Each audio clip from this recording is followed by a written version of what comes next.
Here we go.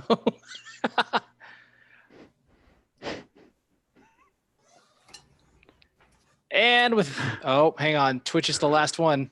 Here we go. I shoved sweet potatoes in my mouth so fucking fast. And that's the first line of everything that happens, by the way. Really? Absolutely it is. Well. Alrighty. Ladies and gentlemen, we are live. Welcome back to After Hours from D&D Tonight. My name is Bradley. I'll be your Dungeon Master. With me is Adam. Adam, who are you playing today? I'm playing Roderick Fairseas. He is a rogue assassin. Human. I also have VTJ, or as I like to call him in real life, Mike. Mike, who are you playing today? I'm playing Hogan Taint Von John, which would be TVJ. And I'm a halfling barbarian. He's got a little bit of a troubled past, but he's trying to make everything right. I also have joining Liv. Liv, what did you bring to the table?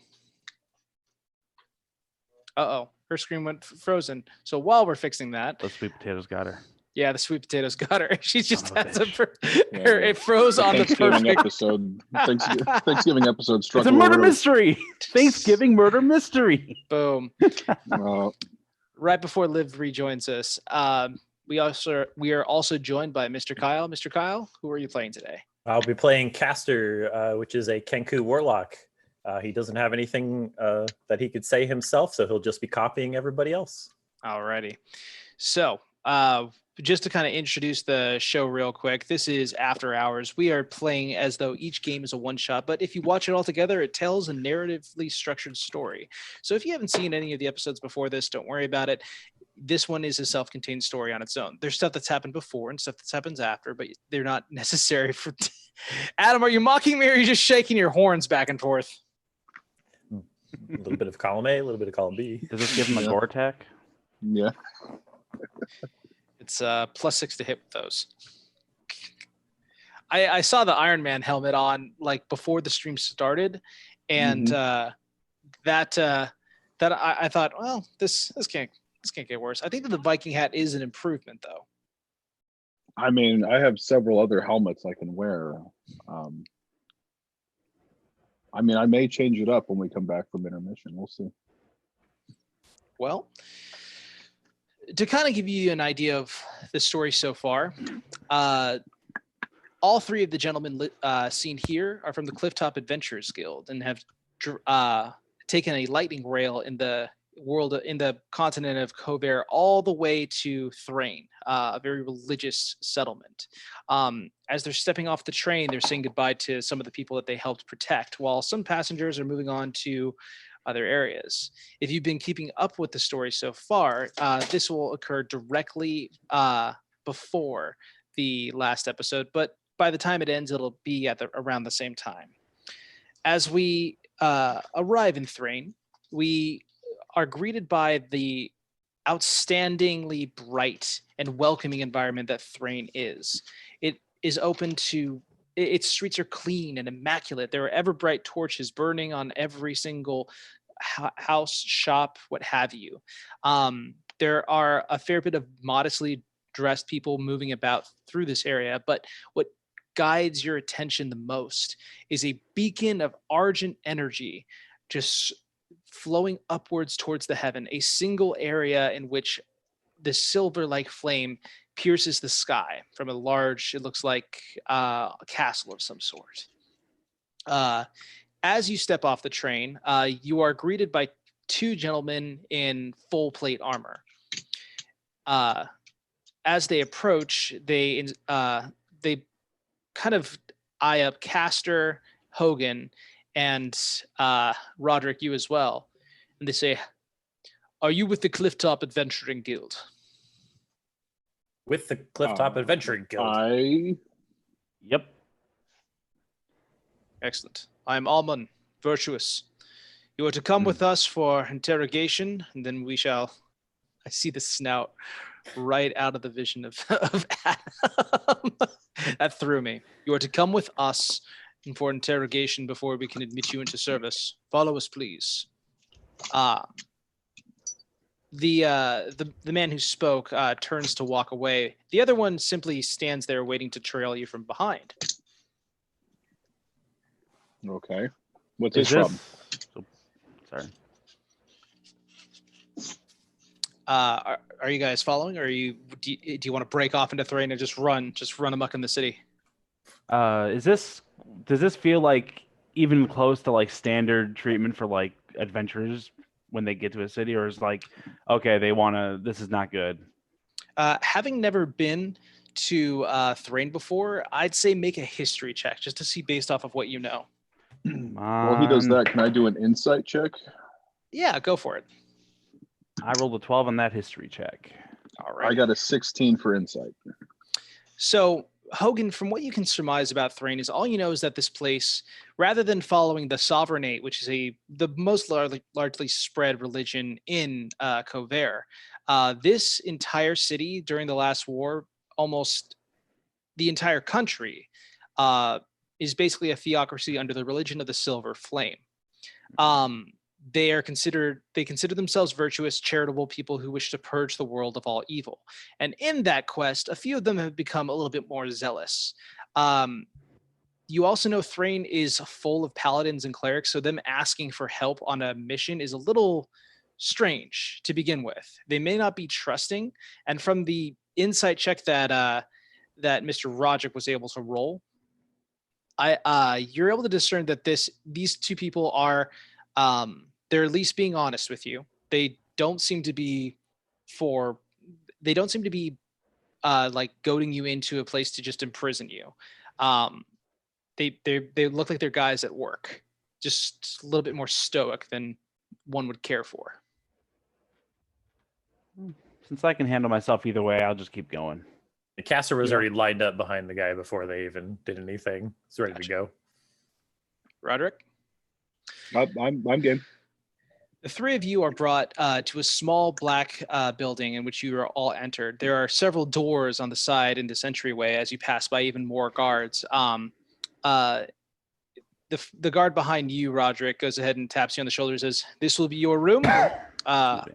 Hogan, that same guard, goes ahead and taps you on the shoulder and points you to a room adjoining Roderick's. And the last one, the man leading, turns to Castor and says, "Sir, you'll be asked to be brought into here."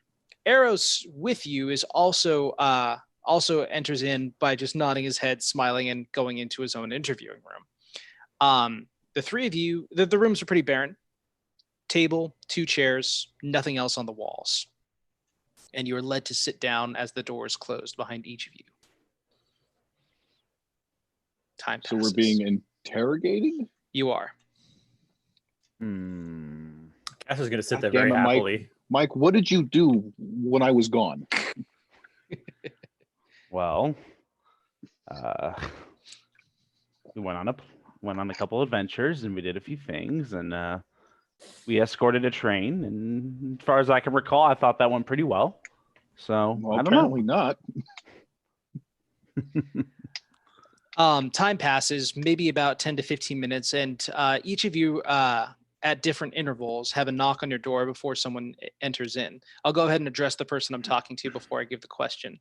It is a balding man in a brown robe that is tied by a silver rope at the waist. He comes in carrying a small book and sits down. He takes out a pair of half-rimmed glasses and places them on his nose. He says, "Good morning. How was your travel, Roderick?" It was fine. Uneventful from my point of view. I mean, I just slept most of the time. There was a little bit of commotion, but Yeah, that's good to hear. Have you been to Thrane before? no. It's, no. You have a strange way of introducing people to your city. For matters of statecraft, it may seem a little bit unorthodox, but nonetheless quite essential when we have matters very close to regality. So you ought to be properly vetted. Since we have not met before, we trust the integrity of the Adventurers Guild. I'm surprised they didn't let you know this would be a part of it. But nevertheless. Well, we live in a need-to-know kind of basis, so it is what it is. Do you follow any domain of religious intent? I do not. You are unaffiliated, or do you mean to say that you are members of the Blood of Vol? No, I am an atheist, I guess. You do not believe in the gods. No. You do not believe in the Silver Flame. I mean, I don't have any problem if you want to believe in it. And I mean, I'm going to live my life. I'm going to live my life. So you do you. He goes ahead and he writes something down. He's like, hey, she did it. Hey. I did Wow, it. he said that to me? Okay. I finished my sweet potatoes. So I guess in the end, everybody won. I'm just happy to have you. Oh my goodness. Kiss ass. Shut the fuck up, Adam. And yet here I am. Still a great player, getting all the magical items whenever I want. Just not in this campaign. Accurate. Just to kind of catch you up, the three of these gentlemen and one of their partners are currently being interrogated. We have not actually introduced Sek yet, but we will get there, and I will make you narratively known. I'm chilling. The man in the brown robe speaks to you, Roderick, and says, "Did you fight for any country during the last war?" No, I'm from the Northern Islands, and I joined the Adventurers Guild to provide for my family. So it's interesting. It's good. It's good. It's a very noble cause. I'm sure your family are very proud of you. Yeah, I hope so. And my final question is, what are your thoughts on the undead? Well, I guess a live and let live policy goes out the window with that one. No pun intended. Pun intended. There's a brief chuckle that says, "I'm sorry, but I must ask your earnest opinion." Well, it's really kind of complicated because I've heard like legends of necromancers who've revived villages of dead people because of a plague that has swept through the land, and they've tried to maintain a neutrality, but I mean, for the most part, I'd say if the undead are attacking innocent people, then they need to be put down. That is also relevant information that I have. Since you are unaffiliated with most of the continent at large, I do not need to go into dragon-marked houses, and you've made my job as easy as it can be. We will come to collect you after I finish with your compatriots, and then we shall take you to where you need to be going. Thank you for your time. How long am I going to be here? Can I have some food? Wait, don't leave! He closes the door behind him. Hogan, there's a knock on your door, and enters in this same man in the brown robe. He approaches you, this buff, I almost said tiefling, halfling. I met my match. He goes ahead and he pulls out a chair and he sits down. He says, "How are you doing today, sir?" I'm here. Excellent. Most people just say good. That one caught me unawares. Have you been to Thrane before? Not that I recall. Have you fought for any major kingdom? I don't fight for kings. Okay.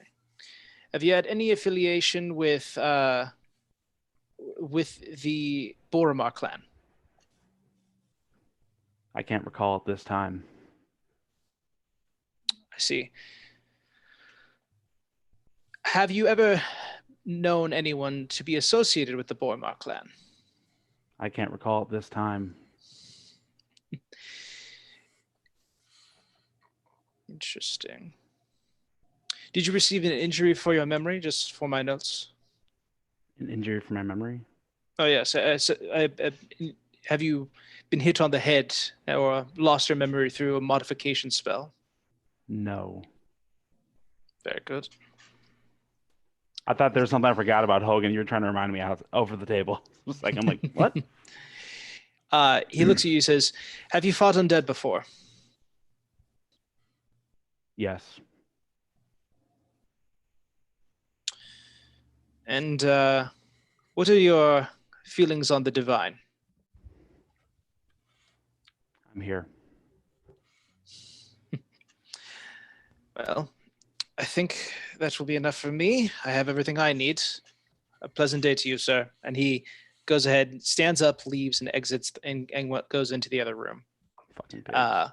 And you hear a knock on your door, Caster. And in walks the same man. He sits down. He says,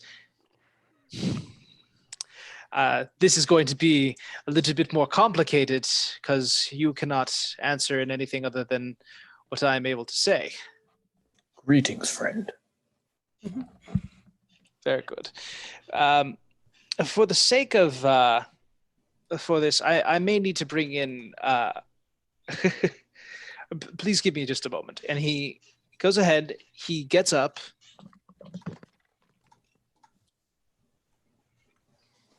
Guys, should I do an accent? Sorry, the DM's gone. The immersion is so real. All right. Nice. Uh-oh. Lost all my dice over there. I was excited for this. Now I'm scared.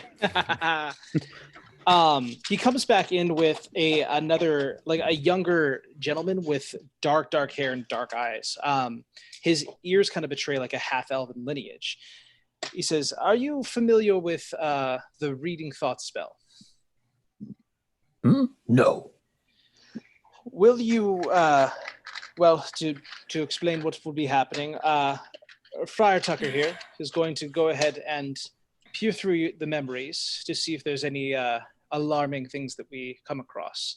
If you consent to this, we shall conduct our investigation, and should nothing alarming arise, you will be good to go.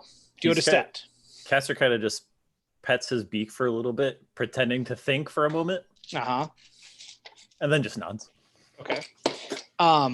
So you can choose to resist the spell if you'd like. No. Okay. The dark-haired man places a hand upon you, and there's a brief moment in which you can feel like almost like your head is being shared, as though like a vacuum has been opened up, and you can feel your thoughts almost running out into the fingers of this man who's placed his hand on the side of your head. As he begins to recount a few things, you suddenly see the same orange eyes that you recount with your time on the train. And can I just like fill my head with thoughts of screaming right now? Absolutely, you can. And as the man pulls away, he nods and he says, "Thank you, Mr. Castor. We should be with you shortly." He exits. 10 minutes goes by from that point. Each of you are singularly collected and brought to a gentleman who is not in a similar attire. Although he does have the symbol of the silver flame on his armband, his swept back golden hair and blue eyes and goatee, beautiful goatee that he would never shave if he truly loved himself. You okay, Bradley? Sorry, I'm just missing something right now. Anyway, the point is that this gentleman is not clad in the armor of these Templars. He seems to be a little bit less heavily armored or dressed. As you approach, you also notice Eros is not with you, and next to him, Sek, would you like to introduce what your character looks like? All right. Well, Sek is like average height for men, I guess. I don't know. I'm a short girl in reality. Sek is about average height, warrior's build. He's got like, if you saw our Bard stream, oh wait, that hasn't aired yet. Okay, sorry, they look very similar. So obsidian, black tiefling, lots of scars all over the place, big classic ram horns, and he's outfitted in you know like when somebody gets new shoes and like you're like, those are really nice shoes, but you don't look comfortable. He's in like nice armor that clearly is not his. Like it's brand new, and that's taking some getting used to for sure. But he's there, and he's got this like very quiet, intense look on his face. So Gotcha. That's my boy. As you all approach, this blonde gentleman smiles and says, "Thank you, Templars, for keeping us safe, and thank you, adventurers, for listening to our call. My name is Irving Flack. I am representative of Her Highness, and I suppose your current employer. Please come with me, and we will speak of how we can make you rich men." He turns to to the Kenku, and he says, "Mr. Castor, I regret to inform you that Mr. Eros is being asked to be returned by lightning rail to wherever he chooses, and has been denied entrance into our nation's capital." Shit his pants. Goodness gracious. No. He apparently the interview was being conducted and was going well, and then he offered a friar alcohol and was insisted upon him taking it, and through laws that prohibit solicitation of alcohol during without a license, it was it was clear that we could not keep him. Liv, that was a very choice swig. Sorry. You're good. He says, so he's going to be sent back to Sharn, but rest assured, he will not be harmed on the way there. He meant for us to give you this missive, and he hands you a small piece of paper. I'm gonna just open it and read it. It's just a picture of a middle finger. Shit his pants. Quite. I suppose you're wondering what the job is as you guys begin to walk through the streets of Flamekeep. It's about the sun is hanging at about noon right now as you guys are passing by people. Nobody seemed to inform you what you were going to be doing. Well, everyone. Oh yes, Mr. Castor. He just pipes up and just immediately repeats, "Dispatching undead," from whoever told him before. Yes, very much so. But if you look around, the reason that we're not having the paladins do that is because, well, currently speaking, tomorrow is the Enkindlement. It's a national holiday for Thrane. It celebrates the... He kind of stops there. He's like, how much do you know about the Silver Flame? I know a lot, but the bird here doesn't. Liv, I saw a hand. Were you... Oh, no. So, fun fact, I'm also in the background trying to figure out my entire life still. Oh, okay. Because when your computer crashes on you or your internet crashes on you, it's not easy to get things back together. So All don't good, mind me. all good. He says, well, for the education of Mr. Castor. Castor, go ahead. When he said that I don't know anything, I'm gonna look him dead in the face and repeat the thing that we heard in our heads. When the one born of war grabs the silver flame, the Lord shall return from Kyber. I look really proud when I say it.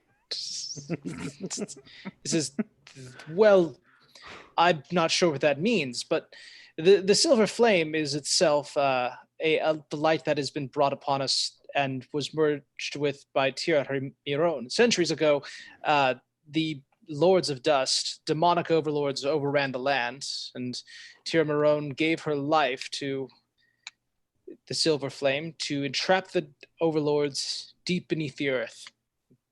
And tomorrow looks is like wholly unimpressed, just wholly disinterested.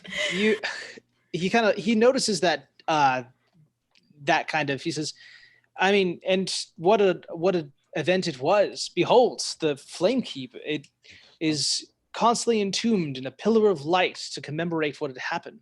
And now she is the voice of the flame that destroys the shadows within.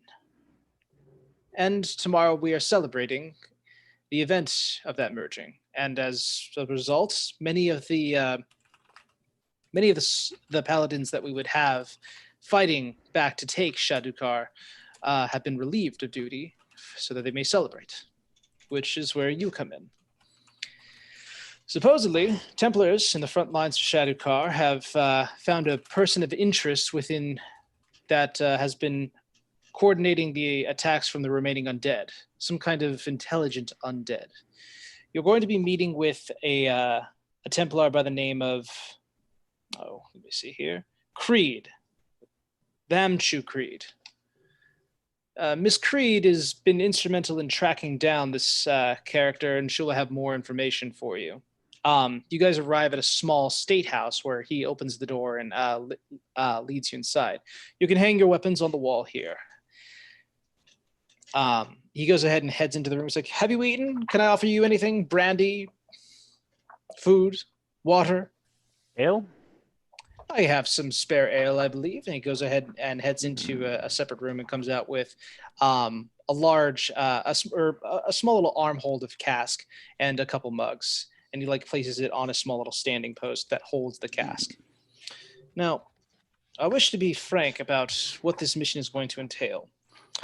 Thrane is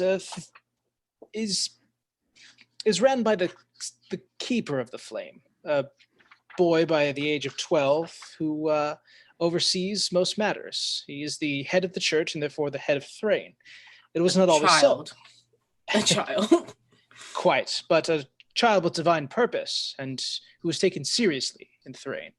I work for the Queen Regent, Queen Diani Ir Wainarn. And Queen Diani is,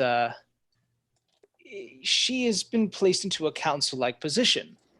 Very important in matters of statehood, but some would argue that the monarchy be restored, although such things would be treasonous to say so. The Queen has been known to lead council and have her counsel fall on deaf ears.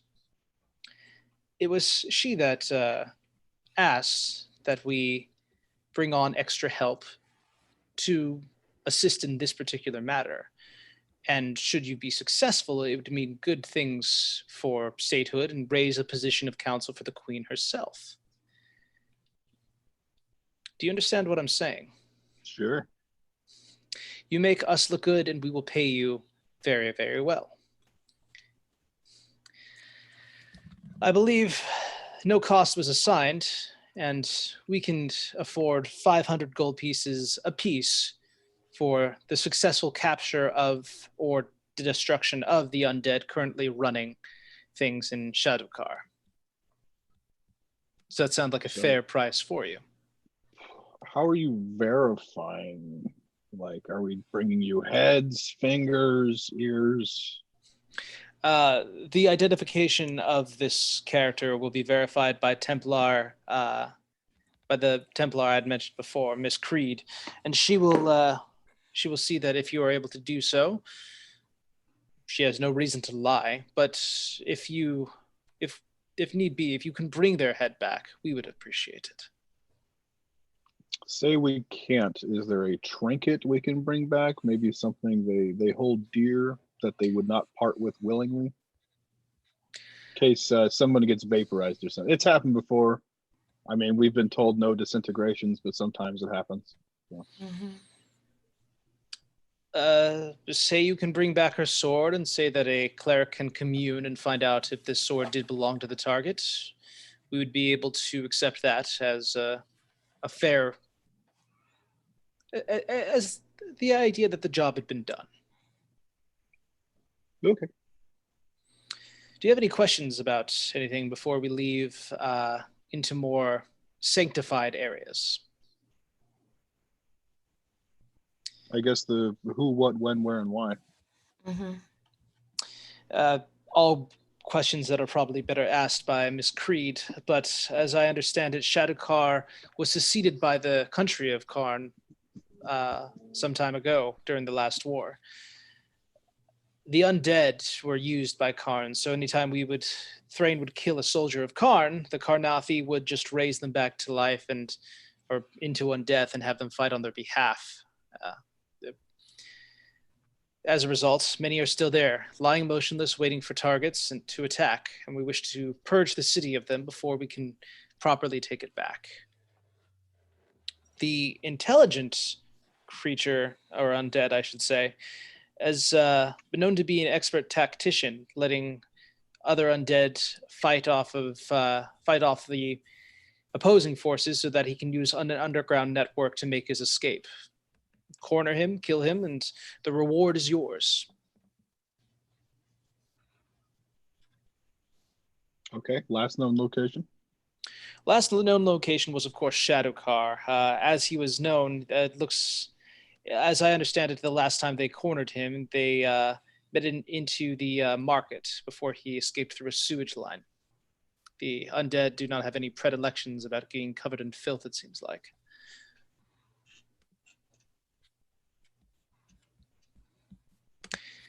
Creed has been tracking him, though, and I suppose she would be the one who'd be able to point you in the right direction. Sounds good. Anyone else have any other questions? I don't know. How about you over there with the horns and the armor? You don't look so uncomfortable. Sek just kind of like side eyes, yeah, hardcore side eyes, but shrugs and just keeps quiet. Now, I will say this as a final word of warning. When you walk through Thrane, you'll notice that devotion to the Silver Flame is absolute, as is my own. I would tread carefully on anything relating to magic, other deities. While speaking with someone who is initiated with the rest of the world, it may not come across as just polite conversation, but more the spreading of heretical ideas. And you will be with Templars. Templars are known in two different forms: the overly charitable, righteous fighters of evil, and the zealous, who see that anyone not on their side is against them. It is my displeasure to be among such people who would not be able to accept all into the grace of the Silver Flame, but such are the realities. Got it. So keep conversations like the dinner table. No politics, religions, or sex. Got it. Correct. I will take you to Miss Creed, and I will leave the reward here. So when upon completion of your mission, you will return it to this abode, and we will supply that to you.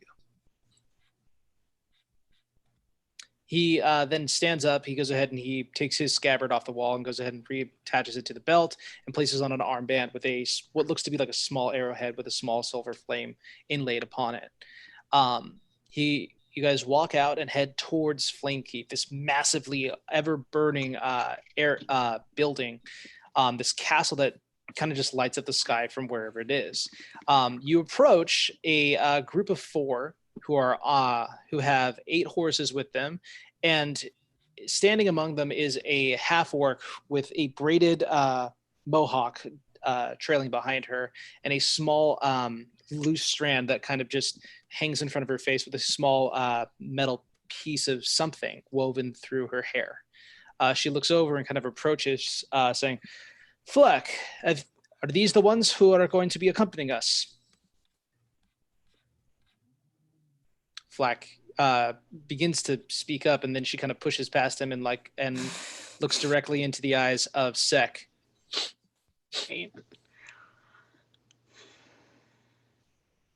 What? I am looking. At? I'm not sure yet.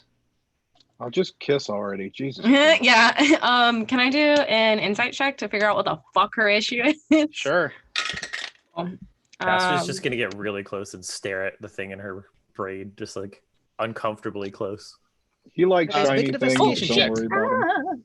Ooh, we know what that No, is. Huh? Kidding. Go ahead. I was about to say, no, I'm not in your house. You can't. I'm in my home. That's going to be a 18. 18. You see an 18 reflected back of an insight check. It looks like she's assessing you. Okay. She kind of moves back. She says, "You are a paladin." Yeah. And you cut down many of the Akramum. Sure do. And that is good. We need not to have problem. She moves over to Castor as she stares. She's like, "Do you like it? Do you wish to steal it from me?" And she takes your wrist in her hand. She says, "Do you think it would be hard to break your wrist? What power do you have?" Sek grabs her wrist and squeezes really fucking tightly. All right, let's I make a grabbed testing your stream. wrist. I'd like to describe Roderick's hands. Why is Gamora? And I gently reach out to Castor's feathers and I intertwine them lovingly with my own. No, oh my This God. is weird. You made this weird. Are you fucking kidding me? That's a nat 1. And she rolled a natural 20, not even joking. Are you So as- fucking kidding me? Yeah. She maintains her hold over Castor and says, We're "I living asked with for me. warriors. What good are you to me?"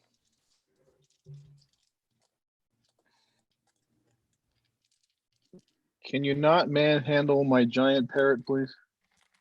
She Sec relaxes. actually, well, because Sec actually like sees Caster struggling, and I haven't pulled away. Caster's just Yeah, staring no. intently, not even paying But attention to her. I saw you open your mouth, so I was like, does he want to answer and he not have words? Because I'll give you words.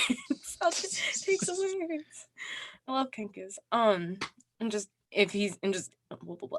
So that kind of like looks over at him and just if he's here, he can fight. And honestly, since you all want to sit here and play pretend with your fucking light or whatever and not do your jobs, why don't you let us do ours? Go ahead and make an intimidation check. Oh, perfect. Okay, I'm using a different dice. Hey, did you get another nat 20? I did. Are you fucking with me, dude? I am not. That's a 10. Okay. I She need looks different so- dice. These aren't chopping it. We're grabbing another set. I'm getting different kids. She looks over at you, looks back at Caster. She releases her grip. She kind of chuckles. She says, "Fine. If they can fight, then we will fight on their own. But I did not expect them to last the next 2 days." She looks over at Hogan. She's like, "Except for this one. Keen eye, I can tell.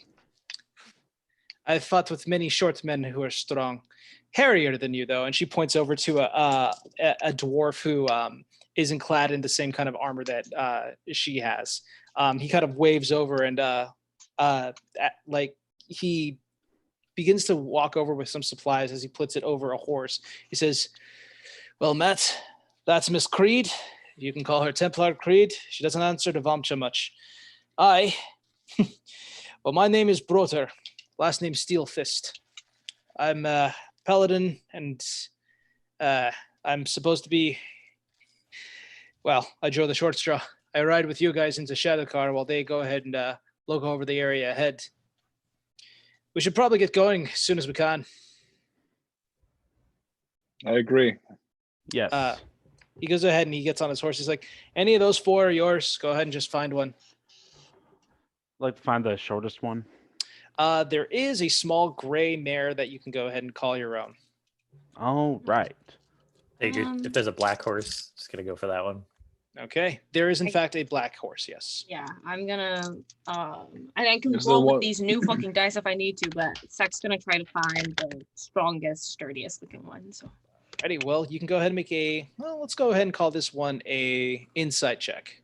You're assessing the strength of a beast. that's what I'm fucking talking about, dude. Oh my god, I've grabbed Minty's dice. I should have known. Yeah, you said insight. That's gonna be a nat 20 plus 4. Alrighty. You were able to find Make good. you're able to find a brown and white speckled horse. I can hear the one friend I have who actually rides horses getting angry at me for being like, "It's called a blank." Love You're able to you, by the way. Love You you, can- friend. You can find a stallion, brown and white speckled, who looks like Mhm. they are stronger. Go ahead and make an animal handling check as you approach it. Okay, that's going to be 23. 23. As you go up, you know to approach it properly, and you're able to get on this thing. It's got a lot of power, but it doesn't look like there's a relationship that Ryder has with the horse. And Mhm. as you kind of like as you mount onto this horse, you're able to pretty much take control and kind of move this thing over where you need to. It gives you a little bit of attitude, but it yields to you. Mr. Roderick, are you side saddling with anyone, or are you going to take her? No, I'll ride a horse with no name. Okay. We will go ahead and give you a chestnut horse and not keep it unnamed. Everyone else seems to like get packed up and they begin to like start to canter out towards a road. Broter waits for you guys to all join, and as soon as you are all packed up, he kind of begins to lead the pack onward. He says, "So, it's going to be about 3-hour ride over to Thrane or to Shadukar. Be helpful to know what you're all good at." I'm good at killing things, being sneaky, and I'm a bit of a navigator. That's good. Being quiet and moving around these things are good. I've seen full-on undead that have stood still for days at a time without food or water, and you don't know that they're there until they're upon you. Yeah, the halflings dealt with women like that too.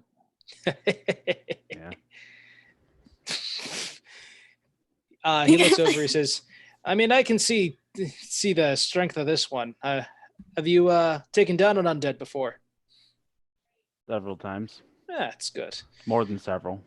Well, then we're going to be needing that strength of yours. Just be sure to be up front with them. Not always strength you need. Sometimes it's right here. Peck reflex. You're supposed to grab your crotch when you say that. Not for the undead. And you definitely don't want to put. Yeah, you don't want to get involved with undead like that. Yeah, It's not a good look. But it's They have not. It's resistance to not good. But bludgeoning, so. right. hey, dead chicks don't say no. Whoa! wow! Holy crap, Ooh. Adam! What? This is after hours. All right. It's after yeah, hours, okay. but we still have humanity. Moving on. Who's we? Well, yeah. Have you met Adam? Because I Yeah. haven't, and I know that's not really universal. I've met Adam, and I still keep him to standards. Oh, good So on moving you. past that one. Anyhow, he kind of goes over to Castor. He says, "So, what are are you good in a fight, or are you more for the other side of things?" He opens his mouth and you just hear a bunch of stabbing and things being killed, and then just a really loud. Right. What's his deal? He's creepy as fuck. I like him. And you're with Dildarn. I recognize the symbol on your arm. Mm-hmm. I don't have any I don't have any fight with you, but Creed's a single-minded woman. She's only ever served Thrane and stayed in Thrane and fought for Thrane for as long as I know. She's reaching her 30th year, and she's kind of set in her ways at this point. Sounds like a boring fucking way to live.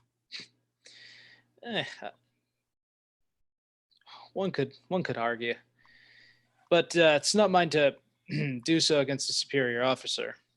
Do you guys know anything about where we're heading? I could do a history check. Go for it. Cool. I don't know, dicks. That's a 7. 7 tells you that Shadukar is a war-torn area that was seceded by Karn, but beyond that, not much. Just kind of a fucked up place like everything else around here. Lots Yeah. of war, lots of battles. This was back when the nation of Karn was still using the blood of Vol as their primary religion. Blood of Vols doesn't pray to any specific deity. They all believe in the spark of divinity within, which is strange. A lot of their people believe that they can all ascribe to become gods at some point, so they strive for that. And some people use undeath to cheat around that fact. It's all good. I did too. At the same time. What was I gonna say? Literally lost my train of thought. Okay. Yeah, no, Sek is just like kind of nodding like, yeah, he gets it, but no, he doesn't get it. Because I lost my own train of thought. So Yeah. that's what he's doing. As far as the relevance to the area, you guys are looking for a man by the name of Tarnafal. I say man, but he's an intelligent undead. The Karnathi have given some their own agency, and he's been directing ghouls and skeletons and zombies and other creepy crawlies to be fighting us. We've been after him for months. He's the one thing that's keeping us from totally reclaiming Shadukar, but we think we have him cornered in one of 2 different areas. Now, Creed's going to be taking her squad and heading out to the western part of the city where one end of a sewage line leads out. And we're pretty sure he's setting up shop there just waiting for someone to attack. We're going to send you down the other area where the line lets out in a destroyed neighborhood. I think there's a crater there that you could be hiding under. Probably lots of undead. You want to be careful when you go in there. But what is that? And he kind of points out, and you guys see some kind of weird figure in the distance. Can I Perception check? Perception. Yeah. Yeah, Because that everybody seems go ahead like- and make a perception check. I got a 10. 18. 18. 2. Damn, bro. Those Shinies. besides Sek only see a what look to be a humanoid figure, but you can kind of see that this figure in particular is a warforged. Oh, fuck. Okay. Oh, it's Atlas. Fucking hate robots. You haven't met Atlas. I don't need to. Hmm. Sek kind of Sek rides ahead, like just suddenly just like dips, rides ahead a little bit faster to get a better, closer look.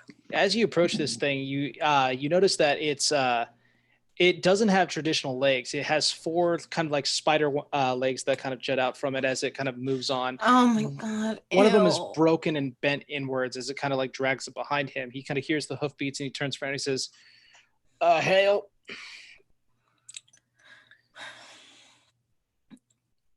Sek stops, looks him up and down, and just, what's your business? I had no business. I'm just heading to the next town over.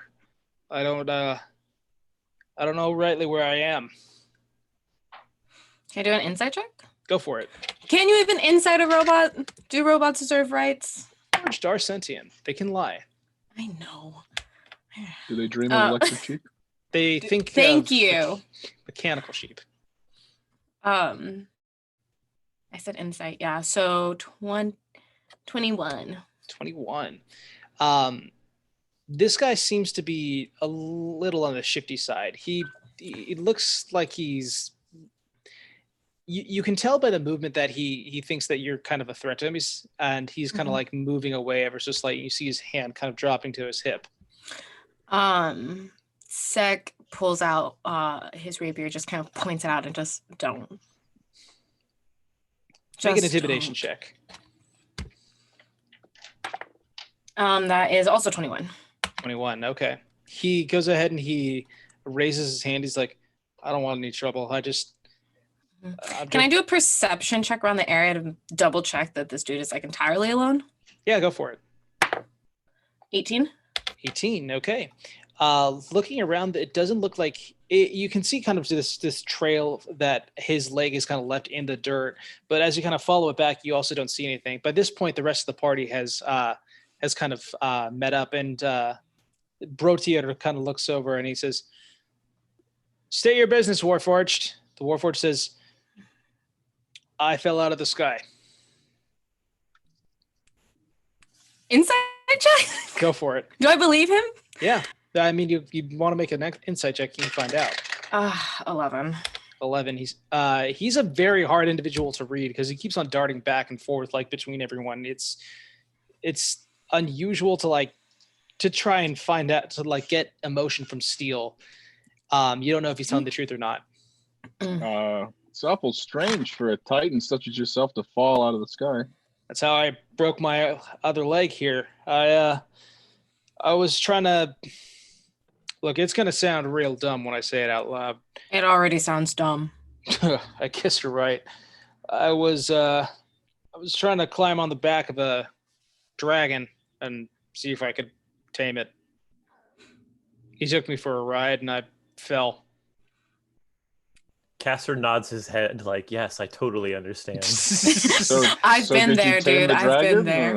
or, like, Yeah, where is this dragon? Dragon Is tamed that- him. yeah, if did that's- you tame it? Because if there's a dragon nearby, fuck. I can't do this again, Bradley. We can't keep doing this.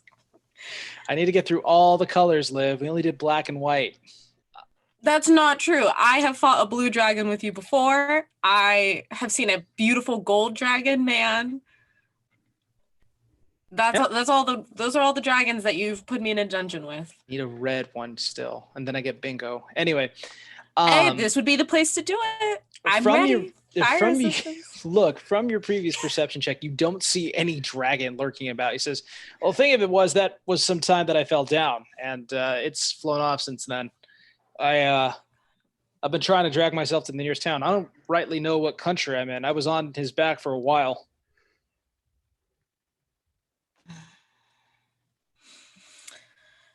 I'll nudge the dwarf. You tell him where we are. I wasn't paying attention. I just none pipe of up. us took notes. I just pipe up and say Thrane. It's like, I'm in Thrane? Oh man. I got on at the Moor Holds north of here, a few thousand miles. Well, town's down that way, and Zach kind of like motions. Oh yeah, but I mean, I'm not really in a great position to get there. Do you mind? I mean, No. Listen, we're heading to the direction you're heading is to a town of undead, which you probably don't want to go there. You may well just go back the way we came, and there's a town that way. But mind you, there's a bunch of religious fanatics, so just be careful. I'm well aware of the Silver Flame, and grace be to you, Master Dwarf. And Brotier kind of like nods at him. Yes, Mr. Hogan. Can I insight at this point to see if what I've heard seems genuine? Go for it. That is a 17. 17. From what you can tell, this guy has been pretty straightforward since he started talking about the dragon. He does also have some genuine concern about moving on his own with one of his legs destroyed. I mean, you know where we're headed. If you want to hop on, I'm... No. He kind of like spiders him his way and gets onto the back of your horse. And he already fell off a dragon. He's got appreciate it, bud. I won't keep you guys. He's gonna stay on your horse. I don't care if he betrays me. I'll kill him. I don't. Whatever happens. Yeah, if you can't kill something that's not alive. He goes ahead. Seth just starts writing. Like Seth's like, "Fuck this," and just starts writing ahead. You guys continue to move ahead quite a ways until you begin to see like the outer limits of the city, and you do see, strangely enough, there are people like living in these homes. There's like a younger human female who's like shooting an arrow into like a makeshift like oh my gosh, I want to say bullseye, but that's not actually what it's called. It's a thing of it's like a bay of hail that's painted to look like a bullseye. Target. Thank you. Gosh, I don't know where my brain is today. Oh my god. Yeah, get it together. Listen, Liv. Yeah. Yes. Listen, if you keep saying target, we're gonna have to pay them, and we don't want to do that. Mm-hmm. Multiple red and white concentric circles, all painted on a piece of a hill. Thank you. No. White and blue. Copyright. Oh shit. Yeah, white and blue. As you guys continue along, like you see small pockets of humanity that are living this far out and close to Shadukar. But eventually you do finally hit the city. And it looks like this place has been bombed almost. There are broken windows, buildings, and rubble pretty much scattering over everywhere. And while some areas look like they've been cleared out and well traveled since whatever befell the city happened, this place is a smoking crater. Some of you can see where Creed and the rest of her troop have kind of like posted up and are overseeing a hill with a spyglass. Yes, Roderick. I was gonna perception for anybody hiding out in the buildings, I guess. Go for it. Or any signs of life. 15. 15.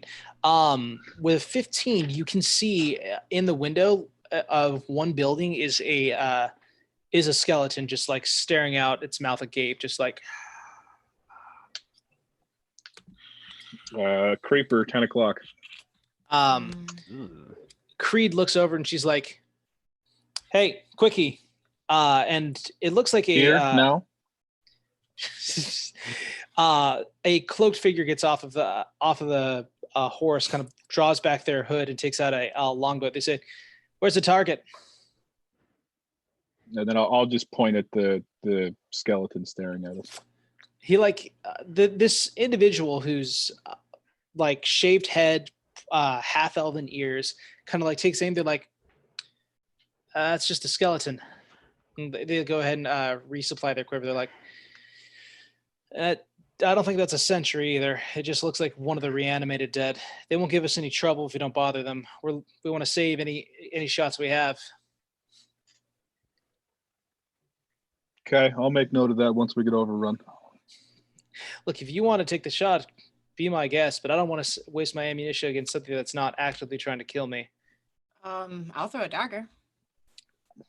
Building's about 45 Oh wait, you feet said up. it's a building. You said it's a building. Never mind. Eat I forgot. that shit. Caster's just gonna raise up his hand and Elders blast it.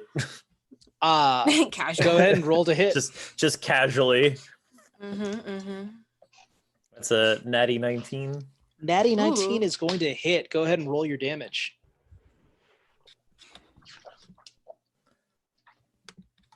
That is 9 points of damage.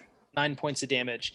So as this cracking sound echoes across the empty city of Shadukar, you can see this blast just hit and blast through the other side of the building, as what was once the skeleton is now just a bigger, more interesting looking hole. And you see just this kind of dust sort of rising from this building, and then it begins to go and become structurally unsound and collapse in on itself, whipping up a huge dust storm around it. Caster's gonna just like fluff himself up, like, yeah, I did that. The half orc female kind of walks over. She says, "Do you know what you just did there? You have it alerted, was fucking awesome. Good job, Bird. you've alerted every undead to our presence here." Good. Oh, good. Save us some Dispatching undead. He's not wrong. You did tell us to do that, and he did follow the orders. So that's on you for telling us not to. 500 gold. Yeah. Yes. I'm gonna have to roll. Okay. She goes ahead and she's like, 500 gold. That is what they told. And she's gonna go ahead and unarmed strike you with a Unarmed strike. fail. Who's she striking? The half orc is gonna Our precious hit bird Caster. boy. Well, She like rolls the hit, and Caster, you can kind of see this punch coming from a mile away, and are able to dodge away from it. I'm just gonna primal savagery, and like my talons are just gonna shoot out and just like catch it. Okay, you're able to kind of like wrap around. She says, "This one doesn't travel with us." And she's like, "Get your filthy fucking hands off me." And she goes ahead and like takes out like a small cloth and begins to like wipe down her hand. She says, "Brotier, tell them where to go. I don't want to see them until we leave this city." And she begins to like walk in towards the city with the half elf behind her. Brotier says, "If you're looking to make her angry, you're doing a good job of it." Well, fuck her. Yeah, I'm gonna look over to Hogan and Sec and just be like, Ugly fucking bird. Yeah, he is. You got it right, man. Look, the trail's going to lead off into that area. Just hug the right sides of each of the roads that you come to, and you'll probably come to the exit of where that sewer main came out of. Check out any caverns, look into the area, see if you can surmise where this guy's hiding. And if you kill him, just fire off one of these. And he kind of gives you a small firework caster. You seem to be handy with all sorts of explosions. Aim this one up. he's resisting the urge to just shoot it right now. But to reach up and touch his hand, just kind of. Sek actually just takes it from him. Like, I'll take care of this one. I'm just gonna keep doing this motion. Just when it's time, I'll hold on to it. But when it's time, you get to do it, okay? The dwarf turns around and says, best of luck on your hunt. We'll meet here by sundown if we haven't found anything. Sounds good. Sure. You won't, because we will. What up? Let's go. I fist pound him. He leaves, and the warforged is like, so, I can stay Guarding the here. horses. Oh, okay. And he goes ahead and he like begins to like hitch them all up to just a nearby pile of stones. He says, I'll be here, but I'm not armed. I can shoot a bow if something comes nearby. No. We see your arms. Don't try and bullshit us. It's your leg that hurts. Oh, okay. I like you, but don't start lying. Caster? All right? Caster's just gonna go up. I'm gonna give him a crossbow. I have a light crossbow, and then like a bunch of bolts, and then a single healing potion. He's like, and I'm gonna pat him on the head. Oh, thanks, man. And he goes ahead and he loads up one. He's like, I'll be waiting for you guys to come back. Should there be like a signal or something so I don't accidentally hit you? The signal is he is a bird. Don't hit birds. Yeah. No, honestly, I want you to hit me so then I feel justified when I slit your fucking robotic throat. That's not how that works, I think. That's I don't know. His eyes kind of like go wide. He's like, But otherwise, take care of the horses. We'll be back later. Like, just Yeah. start walking off. Just take All care of right. it. Don't worry about our horny friend here. We'll just watch the horses. I'm gonna pat him on the head again. Getting very mixed messages from here. Where the hell did I land? You guys want to go into the city? Yes. Yeah, I will sure. go stealthily. Okay. Suppose I'll join. Yeah, I guess we're stealthing. Alrighty. Go ahead and roll some stealth checks. 23. Me too. 23. Yay! Oh man, I've never had a character with such. Okay, that's not bad. 16. Okay. A The healthy world- 16. Do you have a disadvantage on stealth checks because of your armor, or did you? No, I talked about like his armor, and then I was like going through. I was like, oh, it's just like light armor. Never mind. It's probably not that big, but yeah. Alrighty. You guys begin That's to what go... the stats say, but I can Look, do it if hey, you want me to. No. You're good. You're good. Thanks, pal. Wait, does it have disadvantage on what type of armor are you packing? No, it's not. It doesn't have Okay, disadvantage. then you're good. You're good. Yeah. As you guys enter into the city of Shadukar, you can kind of like notate kind of what's what around where. It's a landlocked city. Mhm. You can notice as you're passing by different areas. Some places, most of them actually have basements, it looks like. There are, as you turn part of a corner, moving around, trying to keep quiet, you can see a pile about 15 feet high, maybe 20 feet wide of just dead bodies.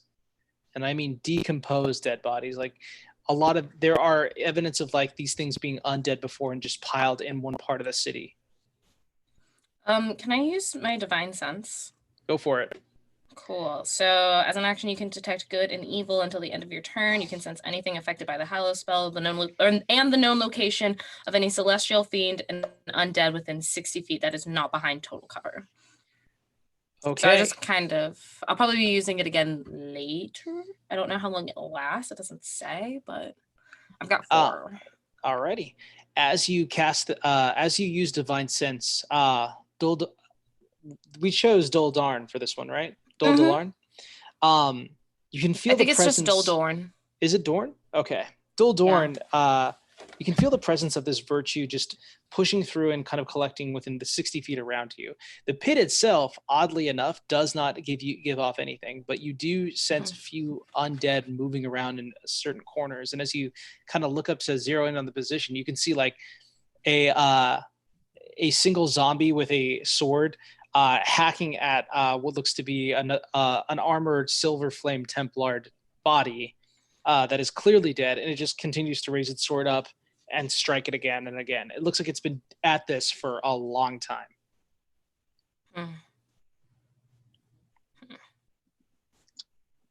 I'm going to throw a torch down into the pit of bodies. Okay, you toss a torch, and it enters into this pit, and you can kind of see the smoldering, and then you start to see flames kind of licking out the sides of it. A good portion of smoke begins to pour out of it. It looks like it's in the very early stages of being lit on fire. You guys want to move on from this area, or you want to stick around? I don't. It doesn't seem like the guy we need is here. Yeah. So, I mean, we could fight them and get rid of them, but it's not like we're getting paid extra for bringing like multiple heads. I mean, I'm going to go with the idea of if you cut the head off the snake. So. Yeah. Yeah. Yeah. So we'll move past. We'll keep digging. Okay. As you go ahead and enter in further towards the city, roping around the right side of of different alleyways and structures, you pass by a few different areas of note. Namely, there's a large construction of what looks to be a temple. It looks like there's a lot of churches nearby, but this one seems immaculate and untouched. And standing there seems to be a person. Looks like a female with dark hair, just praying down at a altar with a single flame kind of lit. Perception check. Go for it. Mm-hmm. Oh, never mind. 22. 22. 5. From what you can see, Roderick, this person is living and is in the act of praying. It just appears that she is alone in a small shrine. I should say shrine. It is not itself a church. It is a small singular area with one entrance and a single flame being burned. Can I do a religion check on like any iconography that might be present? Sure, go for it. You with your big words. 18. 18. From what you can see, the iconography on the wall is that of the Silver Flame. You're still in Thrane, and it is initially a Thranish city, so you can definitely see that as present. With my stealthiness, I want to kind of come up behind her and whisper that she should probably go, that this isn't a very safe area. If you're gonna sneak up behind her and like say that, she kind of like you hear the intake of air, but you don't hear like a voice, and she kind of like scampers away from you like with big eyes. She probably couldn't be more than maybe say 16. And then I'm gonna do the and then and be like, you need to leave. She like points at her throat and shakes her head. Does anyone know American Sign Language? Yeah, I was gonna say. Sek walks over and like starts scratching in the dirt, like because Sure. right in the dirt. Duh. Okay. What are you gonna write? No, like he's right. Like I think he writes right, like telling her to do it too. She nods and she goes ahead and like covers up what you said. There's a picture of it. She draws a picture of the skull. She draws a picture of a small house with a circle around it and an arrow going from the skull into the house and then crossing out like right on the barrier of the circle. She seems to be indicating that the undead can't come into this area. Okay. Are you the only one here? She nods. There's a dog. Good dog. Sorry. Got so excited. Pussy. No more. Anyway. Everybody, stop the game. Pay attention to the dog. It got me once already. It's his show now. Yeah. Oh my God, he loves you so much. How have you survived this long? It's a she. Oh, Storm. Oh, you're such a good puppy. I've never seen Adam so soft. I love it. Yeah, I'm usually really hard. Dude, God fucking damn it. Thanks, Liv. Set that one up for me. Fuck you, bro. Anyway. She goes over to a small little satchel and like very quickly like opens up a small bag with what looks to be some vegetables or foods of some sort inside of it. And she like points down to the shrine. Okay.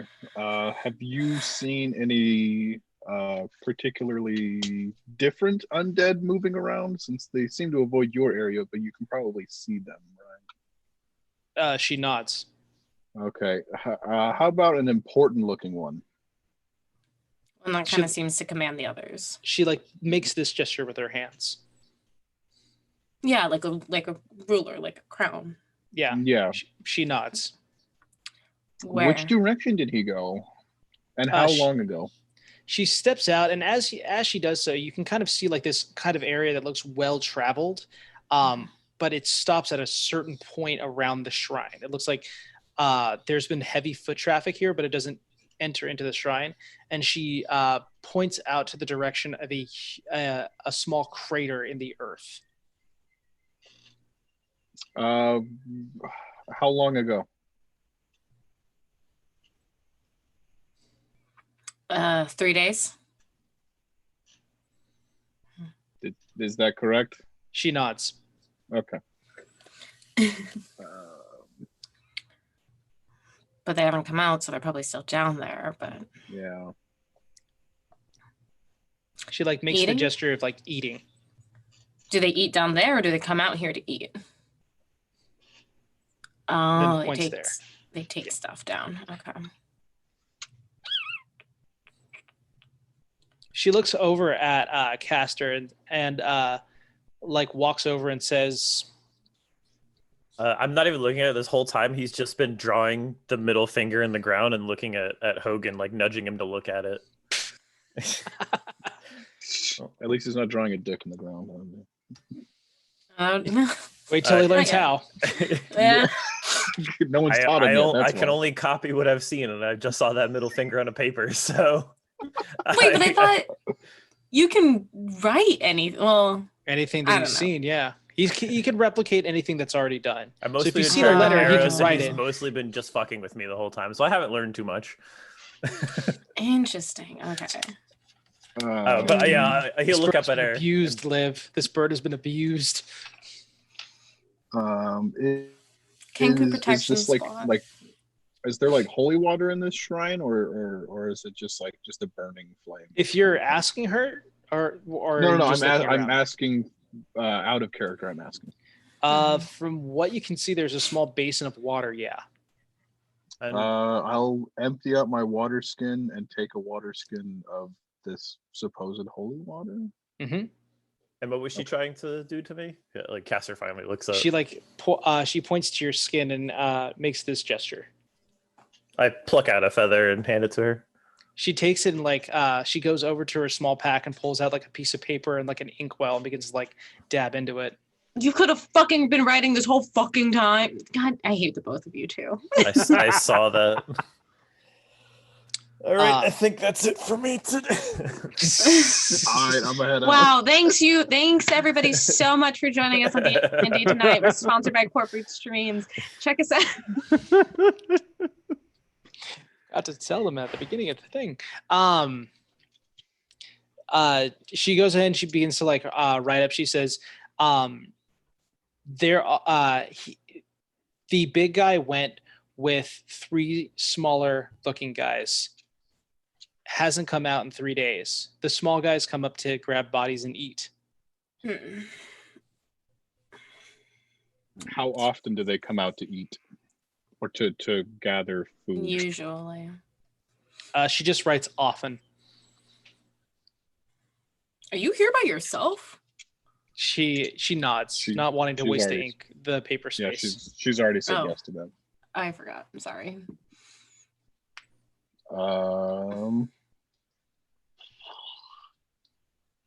To the group, I'm gonna ask, do we want to maybe catch one of them when they come out and sort of pick them off one by one, or how do we want to play this?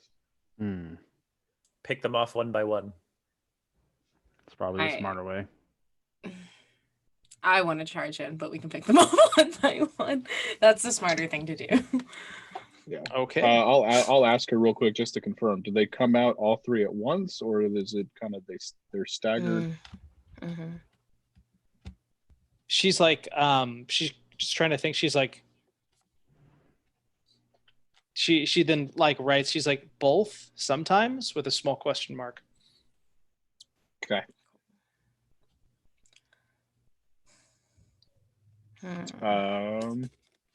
Well, thank you. If we get waist deep in shit, we're gonna come back here. She writes something and she shows it over to Sec. And it just says gross on it. It's battle. Gross. Says the one living in a city of undead. Okay. All right. She gets out she starts to write. She's frustrated, goes back to the inkwell, dabs in it a little angrily, and she writes in big old letters fucking at him. I can't leave, idiot. Can't or won't. She'll be like, I'll get eaten. If you want to leave, we'll escort you out once we're done with this. She nods to that and does the gesture for thank you. Or if you have any abilities that can help us, you can come with us. Judging on how long it's taken you to answer that, I'm going to go with no. That's what I thought. Yeah, just hang tight. We'll get you out. Okay. I gesture for my feather back. She thinks about it for a moment, trying to decide if you're messing with her or not. She goes ahead and she gives the feather on over to you. I stick it back just in the ruffles. It doesn't stay. No, I just try in to get there. it just whatever. Roger Dodger, man. Okay. So what's the plan? How are we working this out? I was going to suggest me and maybe another person to scout ahead. See if we can catch one of them as they come out, and again, eliminate them before they can contact help. Yeah. I'm trying to think if there's maybe some sort of trap we could make to lure them out to, but I don't know how to go about that. Oh, hell, I guess I burned all those corpses. But I mean, there's that Templar body. We could use that as bait. Hogan, by the That's- way, as you guys are like standing from the shrine, you see a huge column of smoke coming from that thing of bodies. That's got to smell awful. Oof, that's Yeah.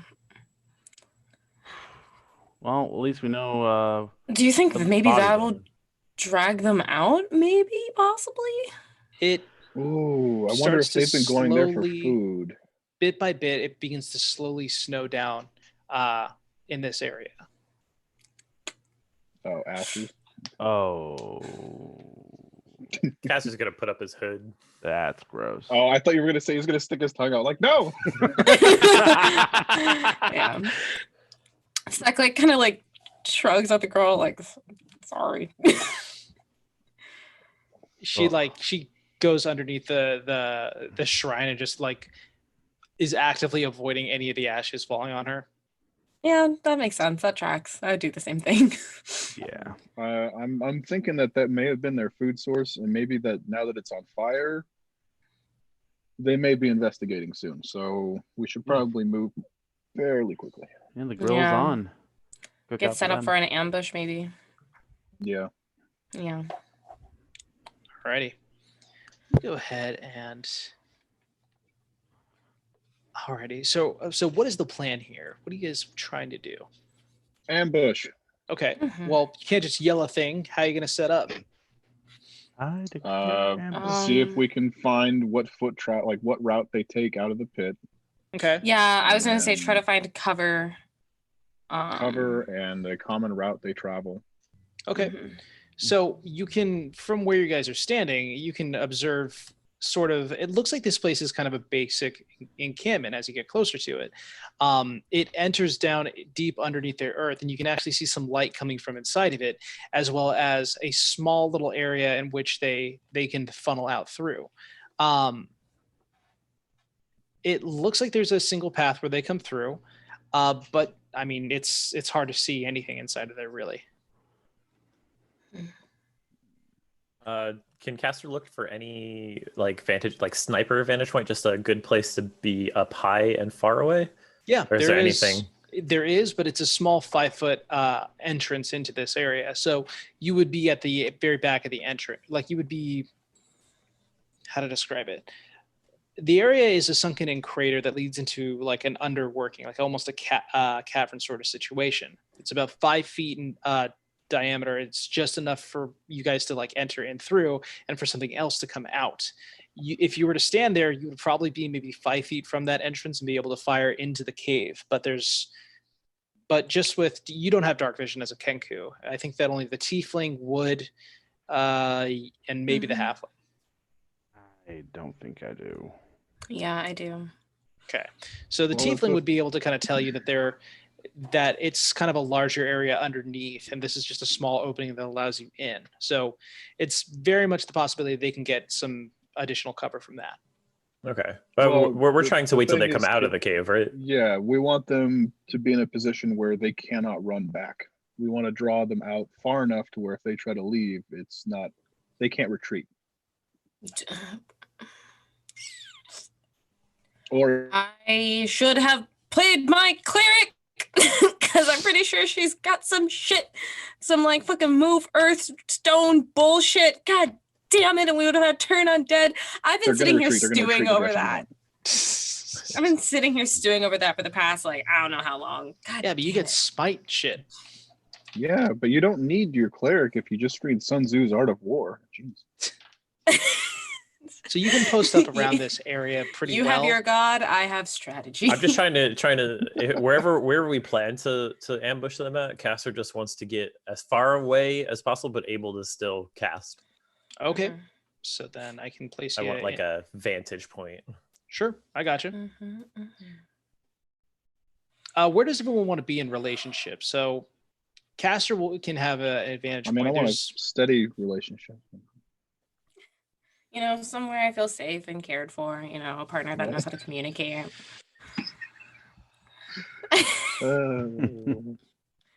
Well, first I wanted to do a survival check to see if I can spot any tracks, like maybe fresh tracks. Go ahead and make a survival check. 11. 11. You can see drag marks leading into this little cavern. Okay.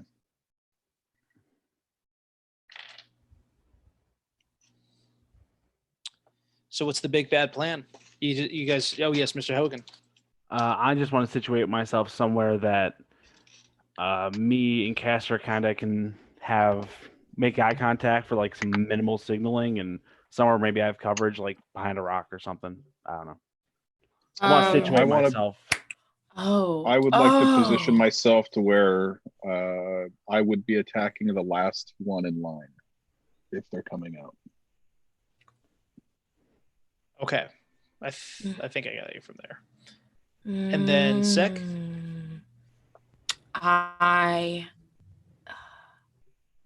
Yes. I'm gonna just be on the opposite end, like side, basically, of I was trying to come up with an idea and I don't know if that's gonna work, but the opposite, like across from Roderick. Okay, I got you. Sounds good. Sorry, I just remembered I had command and I was trying to think if I could use it in a clever way, but I don't think so. I'm done. Gotcha. Don't worry, it hasn't been revealed yet, but yes, I get what you're saying. Yeah. Ooh. I see Mike is doing stuff. Alrighty. Ignore these guys, by the way. We haven't made it. kind of curious. I'm like, is that why we can't go up there? Or? Yes. That'll work. The entrance is going to be right over here, by the way. Gotcha. There you go. This is the entrance, that 5-foot area I was kind of talking about. Okay. So You know what? We're gonna probably get into it in just a second. So I think actually right now, let's go ahead and head to that intermission. And then when we get back, we'll go ahead and get stuck in. Sounds good. I have 5:24 on my end. So let's say we're back at 6:39. Sound good, everyone? 6:39 works. All right, we'll be or 5:39. Wow, no, don't come back an hour and 15 minutes later. Oh. 5:39. I don't know what time is, so. Oh. We'll be back in just a bit.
Dang it. Darn it, Brad.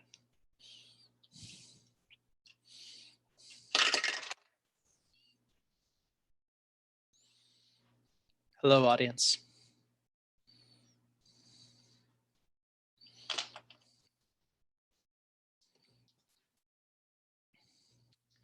They haven't come back yet. I'm gonna kill them all. All of them. Probably Adam first. But that's just a secret just between you and me.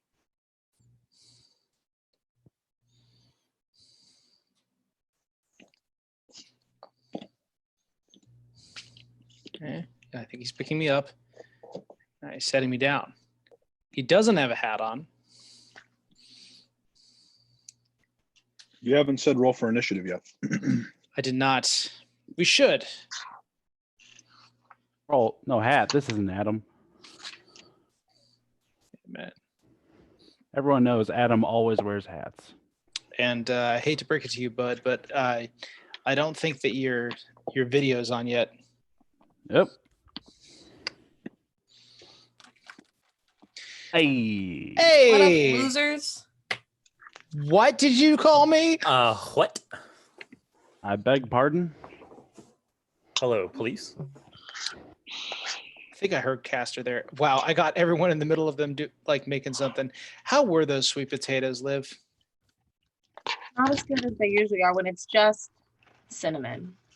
But it's fine. It was just so weird. I don't know. But Well, ladies, go ahead and roll initiative. I thought you were going to do that when we came back. Oh, what time is it? 38. Not time. 38. We All got right. a minute. Great. Then we'll just Wasn't stay a fast here. sandwich. Yeah, Oh, fuck. I I'm can't gonna- see Just like anybody's that. face. It still has the gonna after shove hours of more returning sweet potatoes streak in my mouth, just in a different way. All Wait. right, I'm waiting. Wait, No. what? No. I was saying nothing. I have sweet potato chips now. Mm. I'm noticing a theme. Yeah, I really like sweet potatoes. I was just also excited that there was What like. What are we at? Is it time? Why can't No, I Brad, see you're early. everybody? All I Can we see wait? is Just like at that premature ejaculation meetings, you always come too soon. I thought the point was to be early.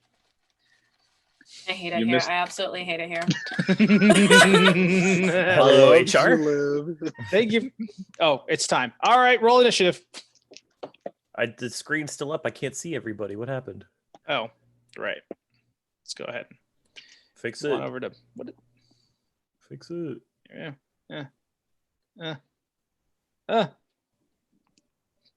Yum.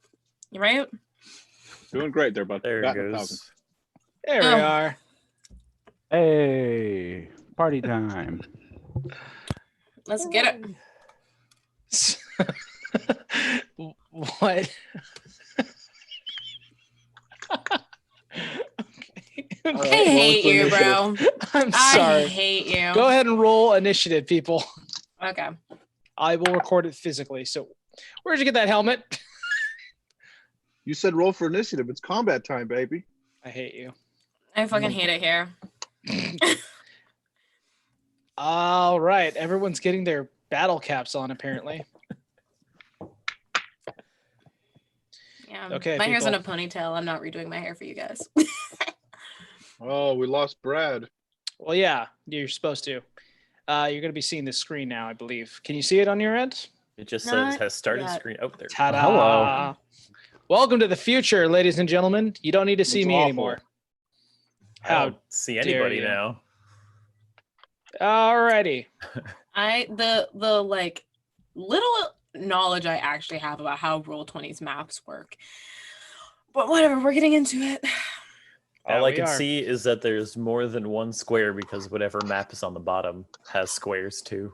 Hey, ignore those. Alrighty. If you have rolled initiative now, 25 to 20. Alrighty.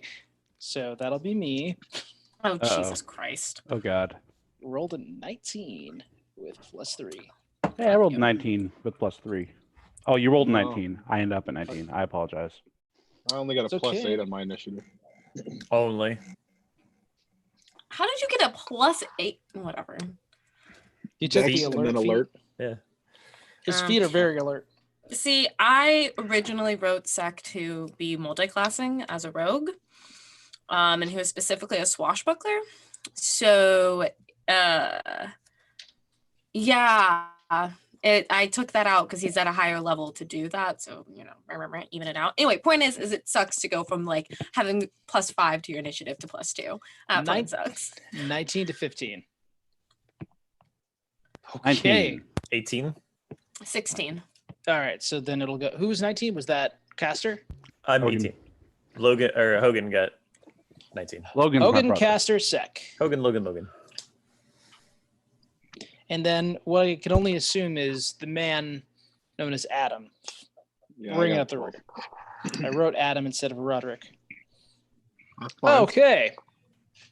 Okay. So the ghouls' turn is first, but they don't hear anything. So let me go ahead and position them where they would be currently in the cavern. We have Larry here. We have Curly probably chilling out over here. And Mo is going to go ahead and just be right over here. Why are you like this? Okay. And that's their turn. First up, we'll have Hogan. Hogan, what would you like to do?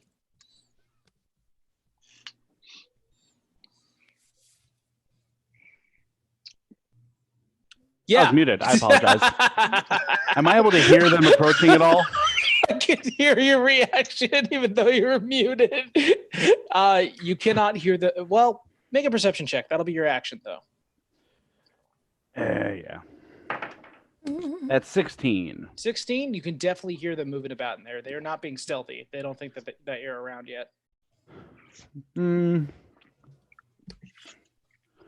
Fuck it. I'll rage. He rages. Can you I quietly thought we're rage? ambushing them. Yeah. Just a quiet bottle. Yeah, you can definitely, as somebody who works in customer service, you can definitely quietly rage. 100%. That's okay. Okay, so you rage. Do you want to move? Now I'm gonna hang out right there, right where I am, and wait for an opportunity that I like.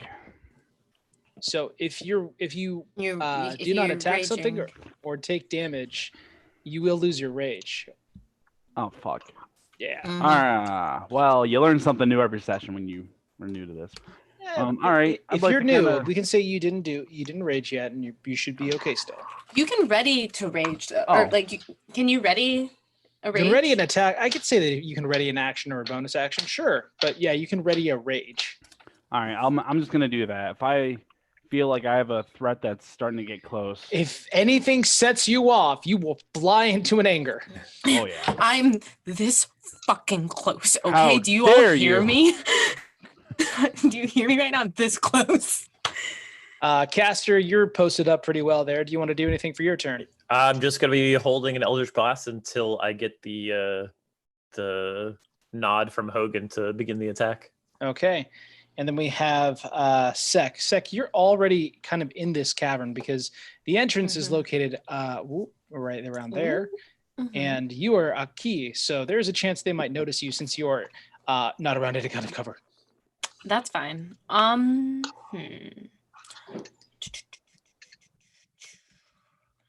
Really just want to get this over with. Which one do you want to hit? Sorry, just real quick on the Roll20 screen. Could you just press F11 for us? Yeah. Oh, I know what you're saying. It makes it look nicer. Oh yeah. Love that. Delightful. Actually, it's a bonus action. She's looking over all the things, preparing. I am. So 30 feet. You telling me people play this game with strategy? I mean, I do. Strategy to just run in and kill stuff, right? Would you say that I'm within 30? I'm double checking, but like Roll20's got a little bit weird. 30 feet within all of my allies? Yes? No? Yes? I would say 5, 10, 15, 5, 10. Yeah, that's what I was thinking. Yeah, you'd be within 30 feet, sure. Mm-hmm. But do I want to do this? God, I hate not having this many that many spells. This is very painful for me. And sorry, I'm like asking you so many questions. These are just like the lackeys, so like we're still not at the dude that we're supposed to be taking down, right? You don't know. Maybe Mo right here is it? Okay. Yeah. Fucking Mo. God damn it. Yeah. It's always fucking Mo. Larry and Curly are just hanging out. Okay. Fuck it. I don't know why I'm thinking this hard. Yeah, I'm just gonna move up closer to him, and I'm going to attack with my rapier. Okay. And then my fighting style is dueling, so I get a +2 if I'm only using one weapon at a time. Gotcha. Are you just going up to Mo and hitting him? Yeah, I'm not scared of this motherfucker. Cool. Go ahead. So I'll go ahead and move you on over to it from then. Mm-hmm. Yeah, I'm also double checking to make sure that I had that right. Oh, you got it. Because I don't play fighters, so fighting styles are like.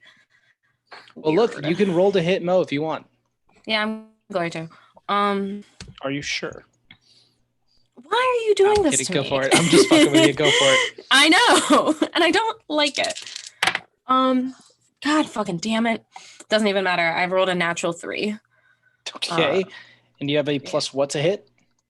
It would be a +3 so it would be 8 to hit. 8 will not hit. You go ahead and run over at this thing, and as you kind of swipe down, as it's kind of like pulling apart some limb off of this thing, the sword comes down and just kind of catches in your arm, and it turns around, and your nose is invaded with this stench that is overpowering. Bonus action or movement. You know what I fucking forgot I have? Divine Favor. I'm pissed. God, it's radiant damage too. Fuck. Okay, whatever. I'm going to cast Divine Favor now. It's fine. Is it a bonus action? It is a bonus action spell. Alrighty. How does that work? Divine Favor, your prayer empowers you with divine radiance until the spell ends. It's a concentration up to 1 minute. Cool. Fuck, I shouldn't have fucking done that. That was stupid. Yeah. No, wait, but his turn is already... Whatever. Yeah. Divine Favor. Sorry. Until the spell ends...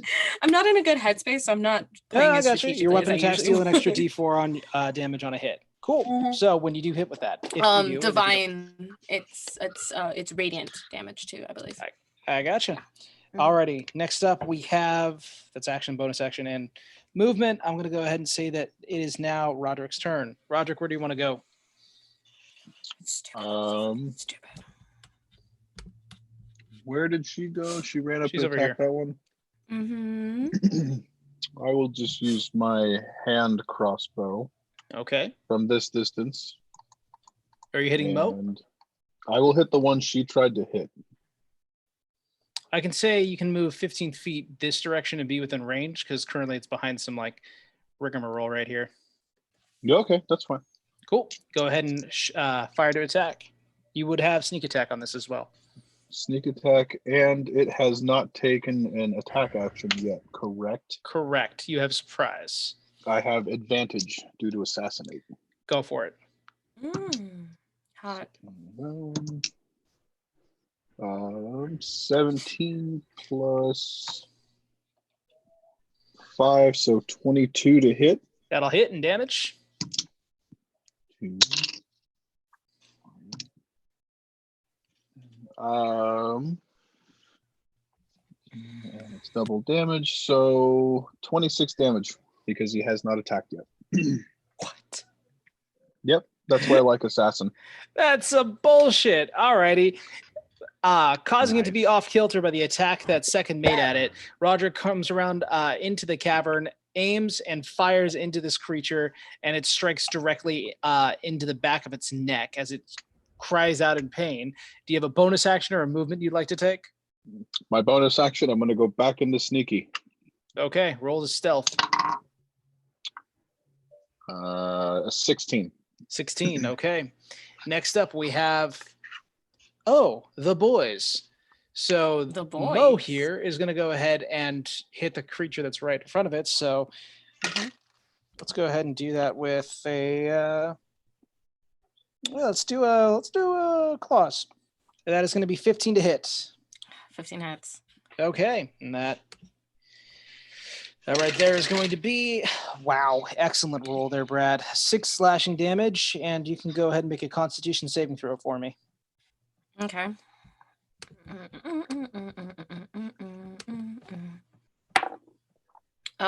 That's going to be 9. 9. Okay. You are paralyzed for 1 minute, and you can repeat the saving throw at the end of each of your turns.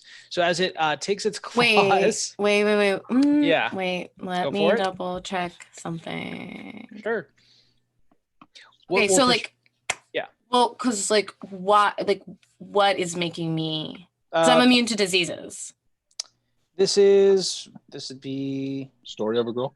paralysis. So it wouldn't be a disease per se; it'd more be closer to poison. Okay. So he's going to go ahead and it's going to go ahead and dig its claws into the side of your rib cage, and you can feel the toxin moving through your body and stiffening up your muscle joints. Next up, we have Curly. Curly is going to go ahead and that shot came from somewhere, so he'll go ahead and investigate. We'll go ahead and put him, say, 5, 15, 20, 25, 30. Put him here. Larry would like to let's have Curly actually go ahead and use his action to perceive the room. It's a 16 that he rolled. Oh, you are a dumb bitch. There we go. Rolled an 8. Does not see Roderick. Larry is going to go ahead and move around this rock. 5, 15, 20, 25, 30. Go ahead and be right there. Caster, within line of sight, and with the light coming in from the outside, you can go ahead and fire that ready Eldritch Blast now if you'd like. Yep. I'll go for ahead it. and do it. And I'll also, since Hogan and I were kind of like looking at each other, ready for this, I'll kind of nod towards him and then fire it off. Go for it. That'll be a 14 to hit. 14 will hit Joe. Or excuse me, that'll be Larry. My bad. Yes, Larry. So it's the Eldritch Blast, which will be 9 damage. 9 damage. Excellent. Okay. And then he'll also be blasted back 10 feet. Okay. From your position relative, I'd say I'll put him there for you. Does that sound good? Yep. Good. Then next up we have Hogan's turn. So it just basically runs up, and you can see this like flash of white pale skin as this ghoul runs across in the line of vision. You just fire off an Eldritch Blast, pushing him back away from you. Mr. Hogan, what would we like to do here? Well, let's lead with the iconic line, I rage. You rage. Yeah. Just a quick thing. It did say that Repelling Blast is a straight line when it goes back 10 feet. Would that knock him into Curly? He was... The TV show, yes. Here.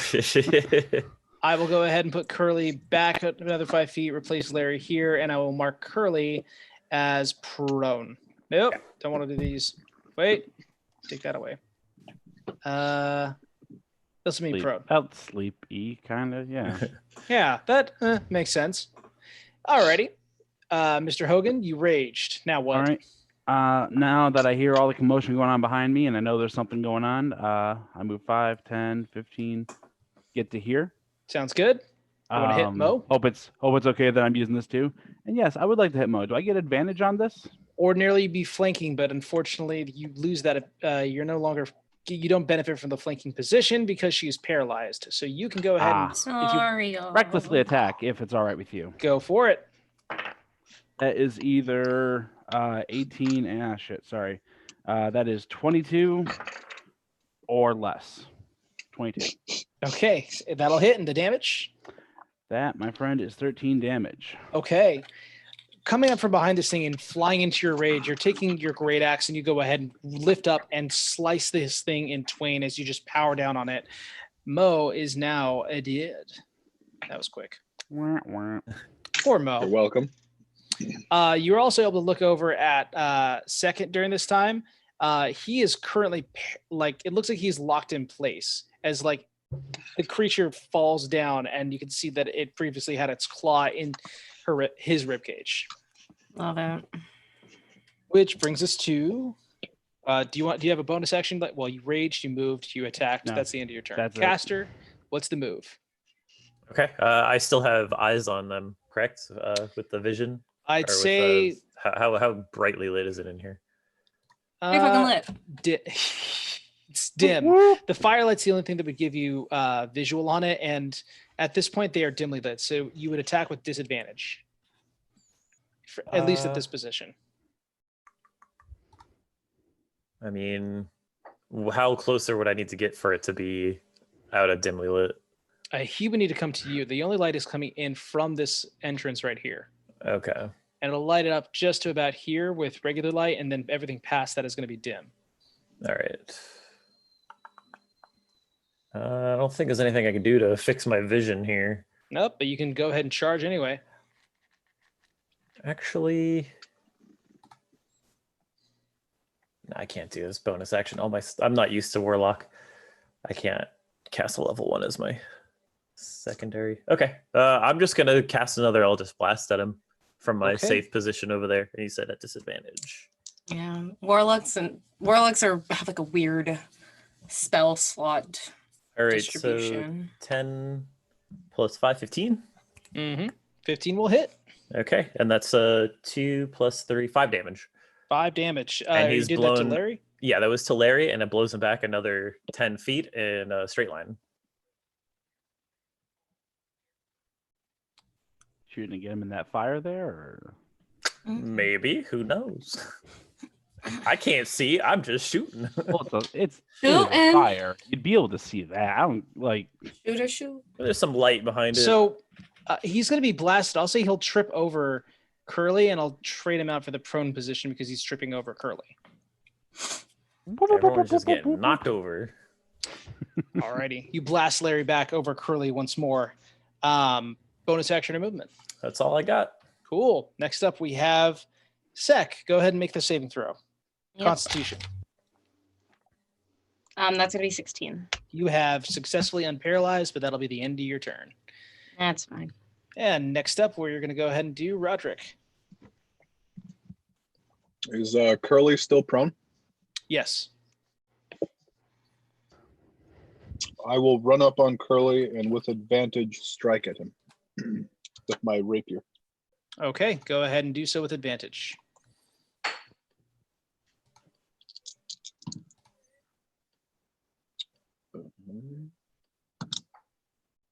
15. 15. That'll hit and damage. 5 damage. Womp womp. Okay. You did have advantage on it, so you would technically benefit from sneak attack.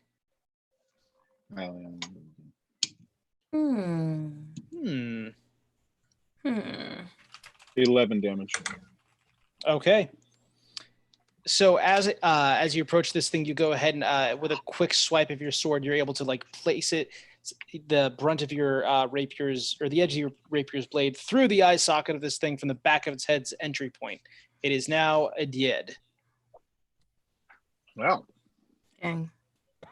Mopping them up like flies in here. Wait, that makes metaphors. It's so good.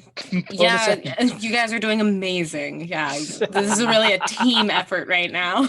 How much movement do I have left? Because it's kind of hard to tell. You started here, 5, let's see, 5, 10, 15, 20, 25. You have 5 feet. Disengage and try and hide. There's nothing really for you to hide around. You've got. I know, Rocco. but if I roll maybe well enough.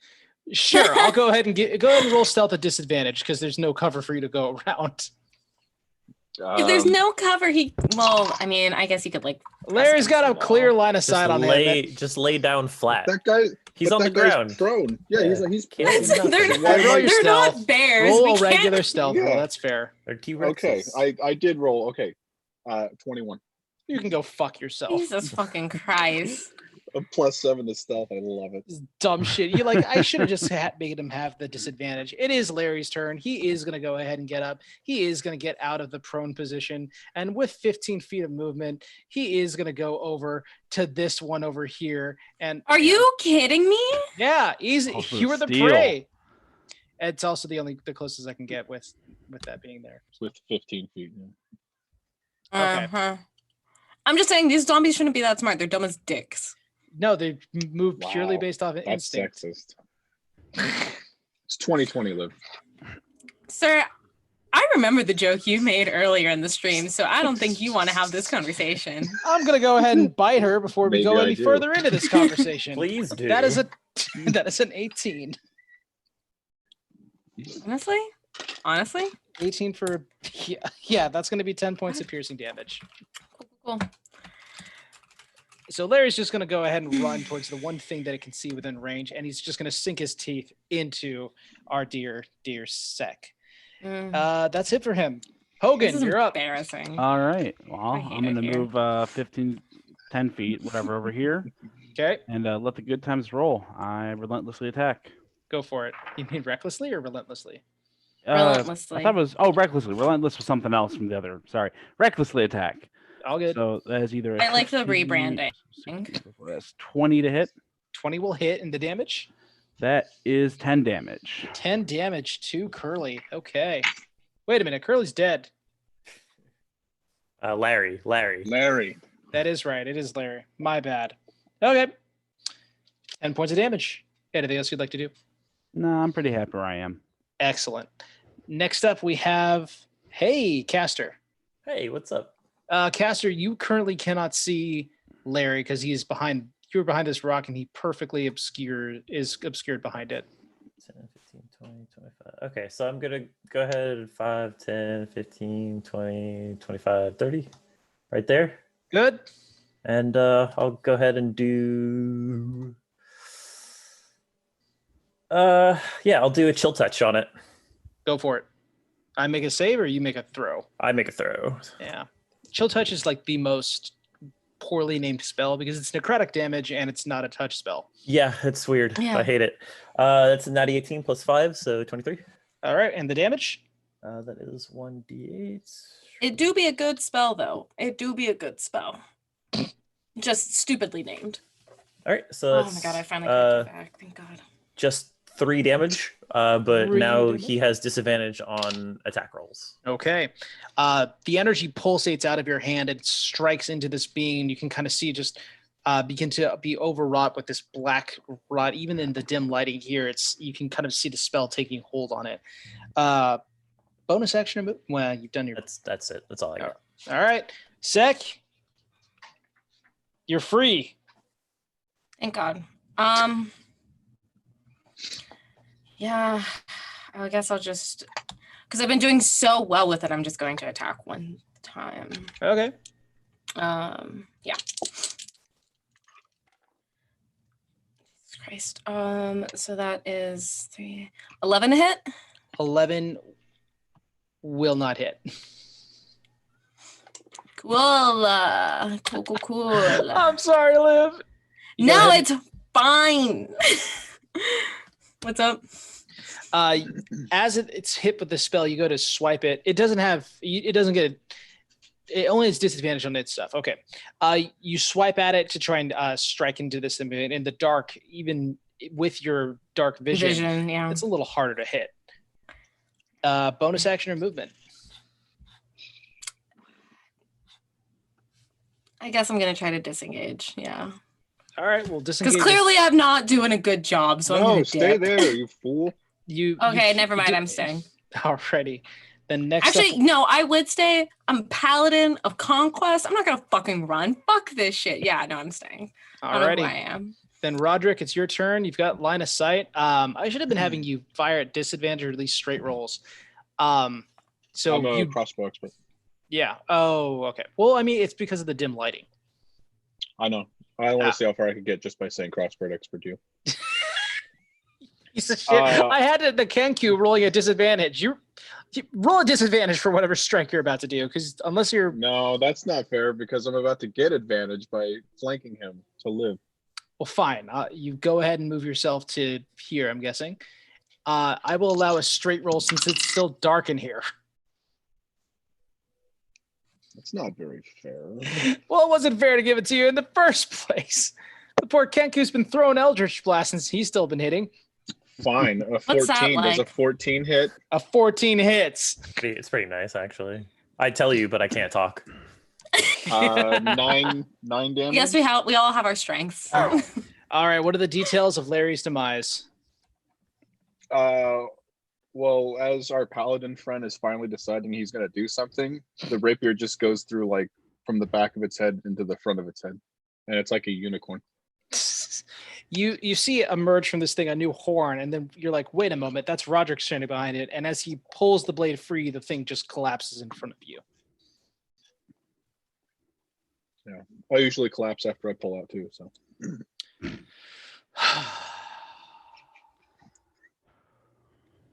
Adam, why do you do this? Okay, we are out of combat. I hate it here. Love you, Liv. I love you too, Adam. I miss sitting on the other side of the table, or like next to you at the table. I know this quarantine thing is bullshit, but whatever. Yeah, bro. Miss Rona. Can't stand her. Alrighty, so what's the move now? I'm gonna cast Lay on Hands and at least get myself up to 30. Good Lord, Okay. you have 30 health. She gets 5 for every, or I think 10 for every level that she gets. I get 5 for every level. So Oh, she's putting her health back to 30. She doesn't have Yeah. a pool of 30 Yeah. to come from. Yeah. Do. Put him here. Don't worry about that. Yeah, but I still have some extra heals. I guess you want me to do perception with disadvantage then, Mr. Bradley? Yes, please. Well, this place is still pretty dark, right? Yes, there is noticeable light coming from the fire inside here. 15 with disadvantage. 15. As you're looking around in this area, you can see a lone figure in the back of a humanoid, standing still, not breathing, having watched the entire thing occur. I just wanted to. I mean, I was going to use Divine Sense, hold but up, never hold up. mind. Yeah. Mr. Caster? I'm just gonna take off another feather, like the one that's just been sitting there in my things. I'm gonna cast light on it. Okay, you do so. I just wanted to light up the area for him. Yeah, I think that gives you about 15 feet. So enjoy. 20 feet of light, and then or bright light, and then dim light for 20 feet. Mm. Let's go ahead and light you up then, my man. Go ahead and I like this one. All right. I'm dumb. Yeah. There we go. Alrighty. So within 20 feet, you are lit up. You're lit. Thanks. What's the move? So what's the move after you? So we have Hogan and Sek. What are you guys doing at this time? I was gonna use. I mean, ooh, there we go. I'm pretty sure like that's the guy and that's the direction, but just in case to make sure like we're good, I was gonna use another Divine Sense. You go ahead and quiet yourself, and you do sense this this undead presence coming from this area. A cold, dark feeling that runs over your skin like goosebumps. Okay. I mean, I'm just kind of looking around, making sure there's nothing else. Just Yeah, I was gonna do like also if I can a general perception check. yeah, keep an eye out for anything lootable. Although I doubt I'm gonna find it. Just want to keep my eyes open. Okay. I got a dirty 20 on that perception check if that matters at all. Well, you are able to see the entity that Roderick picked up before. The crates themselves look as though they do have. It looks to be just regular goods such as like food, wool, blankets, and the like. This looked like someone's camp at some point, but clearly not now. Probably like a squatter who unfortunately fell to some of the undead nearby. Shame. I'm going to go into stealth and try and see if I can get a little closer. Okay. Make a stealth roll for me. 22. 22. Okay. And where do you want to move? Just Where is he exactly? key. Wherever there's cover, yeah, that's about as close as I want to get. Okay. Alrighty. What's the move from everyone else here? Has anybody said anything about it? No, Roderick quietly moved up, and he's outside of the range of your dimmed light. Yeah, I'm just looking for shinies because no one said anything. Shinies are key. So You can find yeah, silverware in there. I'm gonna walk over towards this thing and just All right. kind of look at the, not stand on top of it. Yeah. I'm surprised Liv hasn't said anything with her divine sensing. Yeah, no, I know.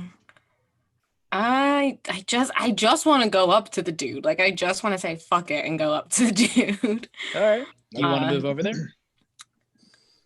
Yeah, sorry. This might, hey, maybe this is what'll finally kill me. With an epic speech of your righteousness and how you're going to smote him. No, that's not his style. But we will be smiting. Yes, I've been saving my spell slots.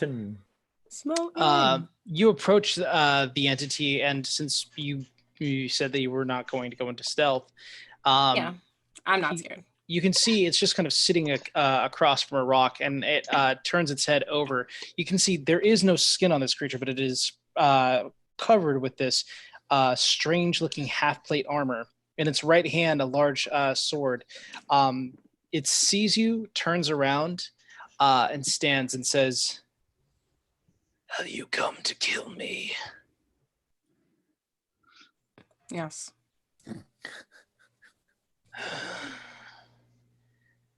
You are not a Templar. You do not serve the White Flame. Why have you come here? Do you want like the honest truth? A paycheck?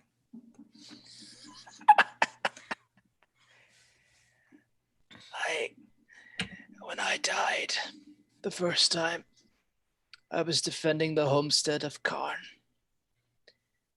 And I thought it was a noble end.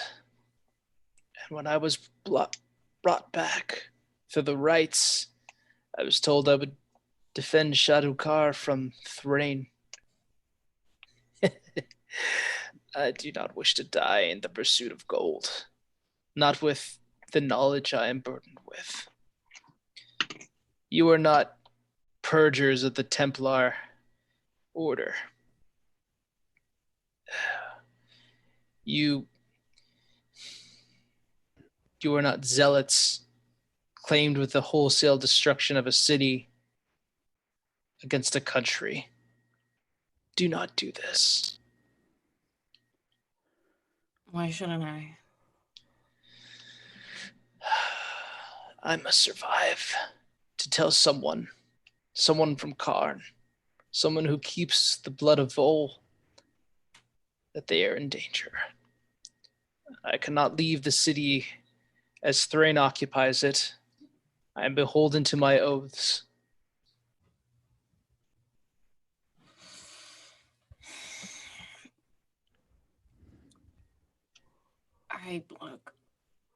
I don't know what information you have or what is such a big fucking deal, but yeah, I kind of just don't give a fuck. He goes ahead and he raises his sword and he says, well, I mean, a big deal, I guess you can pass it on to me and I'll take care of it for you. You're going to have to kill me first. Okay. If you're going to strike, you've got to be the first one to do it because he won't hit you first. I feel like an asshole, but I really don't care. Want to get this job done, unless anybody else wants to try to stop me. I mean, we were paid to kill him, and you didn't exactly charisma your way into finding out what he knows. So. No, I mean, I also didn't try. I could try. But I don't know. I will fire a crossbow at him before he attacks them, because I see him raise his sword at her. Go ahead and roll to hit. Straight roll. See, you say that, but I have assassinate, and you have advantage on attack rolls against creatures that have not taken a turn in combat yet. True, but And if I hit this creature, it counts as a critical. But are we in combat? I will allot you the critical hit. I will still keep it as the straight roll because you are still in dimness, and caster is all the way over here without being able to give you any of the. Well, it says for 20 feet radius and dim light, and you know what? Yeah, it gives dim light and the rest. All right, I'll give it to you as the advantage roll. Go ahead and take it. 10 plus 5, 15 to hit. 15 will not hit. Wow, impressive. Okay. The arrow flies to you kind of lean out over the rock and you fire in the crossbow bolt into him, and it just cracks against the half plate armor. He then kind of turns over to where you're standing, Roger, looks back to Seki, says, "At least I will die with more honor." Everyone roll initiative. Oh. Wow. You couldn't do it twice, could you? You couldn't have rolled a high initiative twice in a row. Oh my god. This one, that's as a motherfucker, so. Okay. Alrighty. 25 to 20. 28. 20. Jeez. Not 20. All right. Roderick. I don't get to do my cool shit. I'm gonna be pissed at him. If you take this dude out, I have been scheming this. If I don't get to do my cool shit.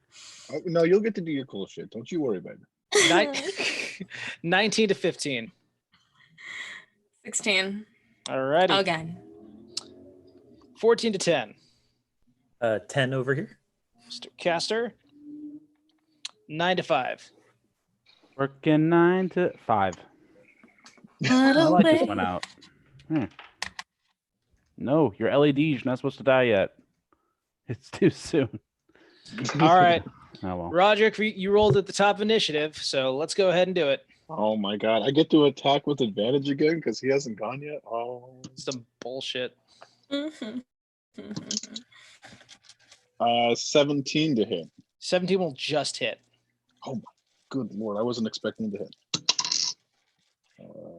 6, 7,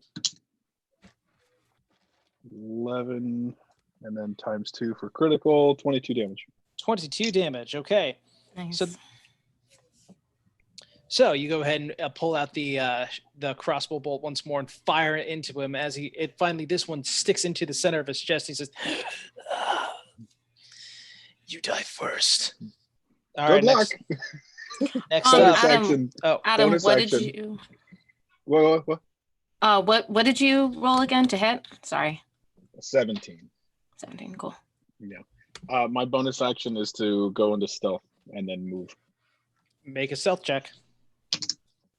Oh, that's gonna be terrible. 10. You try to crouch behind the same rock that you just hid under, hoping that he's dumb enough where he won't figure out where you're at. Then I'm gonna use my movement since you're Okay. so quick to end my turn and move about 15 feet away from him towards Mr. Tank. So 5, 15. Here you go. Alrighty. Next up, we have Sek. Okay. If this doesn't work, I swear to fucking God. So I'm going to cast Divine Favor. Cool. So I get that +4. Mhm. And then I'm going to I'm going to attack with my rapier. Mhm. I'll assume you'll get within hitting distance. So there you go. Wait. I'm trying to do math. I know it's hard. Dude, honestly, I'm so fucking stupid. It is pretty hard. God damn it. You said it was a 17? Wait, let Yep. me. I know that I'm doing this wrong. I know I'm doing these numbers wrong. What's up? Walk us through it. Yeah, No. I got it. All right. I promise I keep got us it. in So it's- suspense. Yes. Okay. Yes. Fuck yes. Okay. So It's a I had lot to do that the just math. happened there. Okay, Adam so, off. so I have +2 doing my fighting style, and then it's extra. So okay, so that gets me up to a 9, and then I'm going to. Okay, so I rolled a 9, but I'm going to use my Sacred Oath. I'm going to specifically use Channel Divinity Guided Strike to give me a +10 to my attack.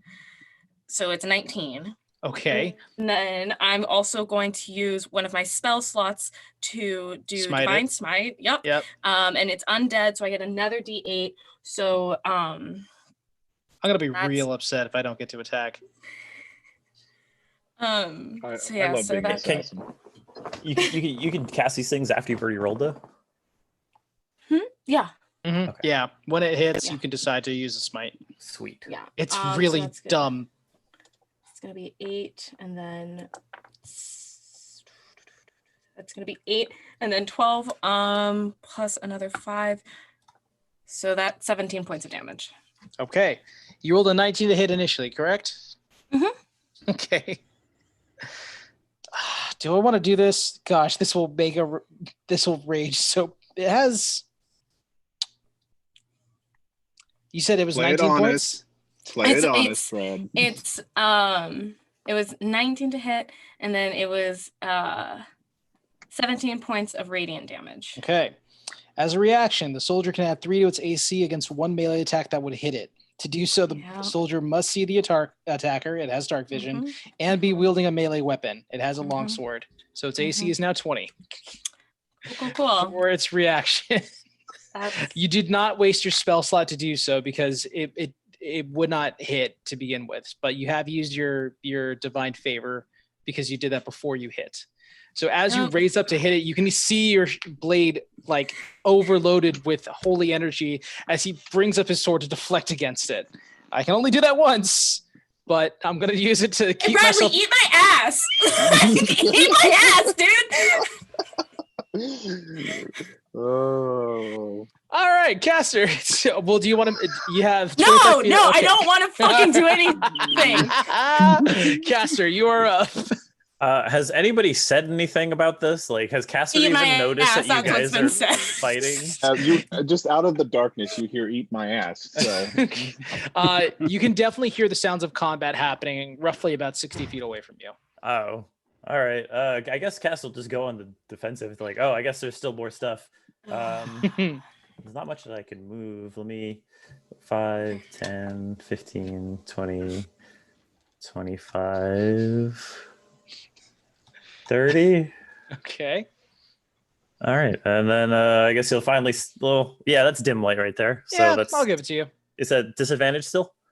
No, you can go ahead and hit with straight attack. Okay. All right. He's just gonna Eldritch Blast it. Go for it. That is a 6 + 5. That's not gonna do it. It does not. The creature is able to, after taking like meeting the rapier that hit him, he's going to go ahead and step out of the way and watch the blast just sail past him, and go ahead and turn eyes and lock with you, and Okay. look back over at Sek. All right, that's my turn. Cool. Next up, I have me. Fuck you. he did say I was going to die first. So I did, and I did see you run away like that. Gosh, would he be?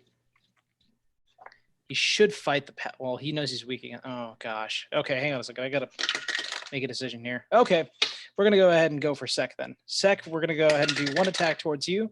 It's a 16 plus 5, 21. Yep. Okay, that's gonna be D10 to hit. So that'll be 7 points of damage. Alrighty. Next, he's going to work his way around the room. He has how much? 30 feet. Lovely. He'll go 5, 10, 15, 20. Go ahead and take that attack of opportunity.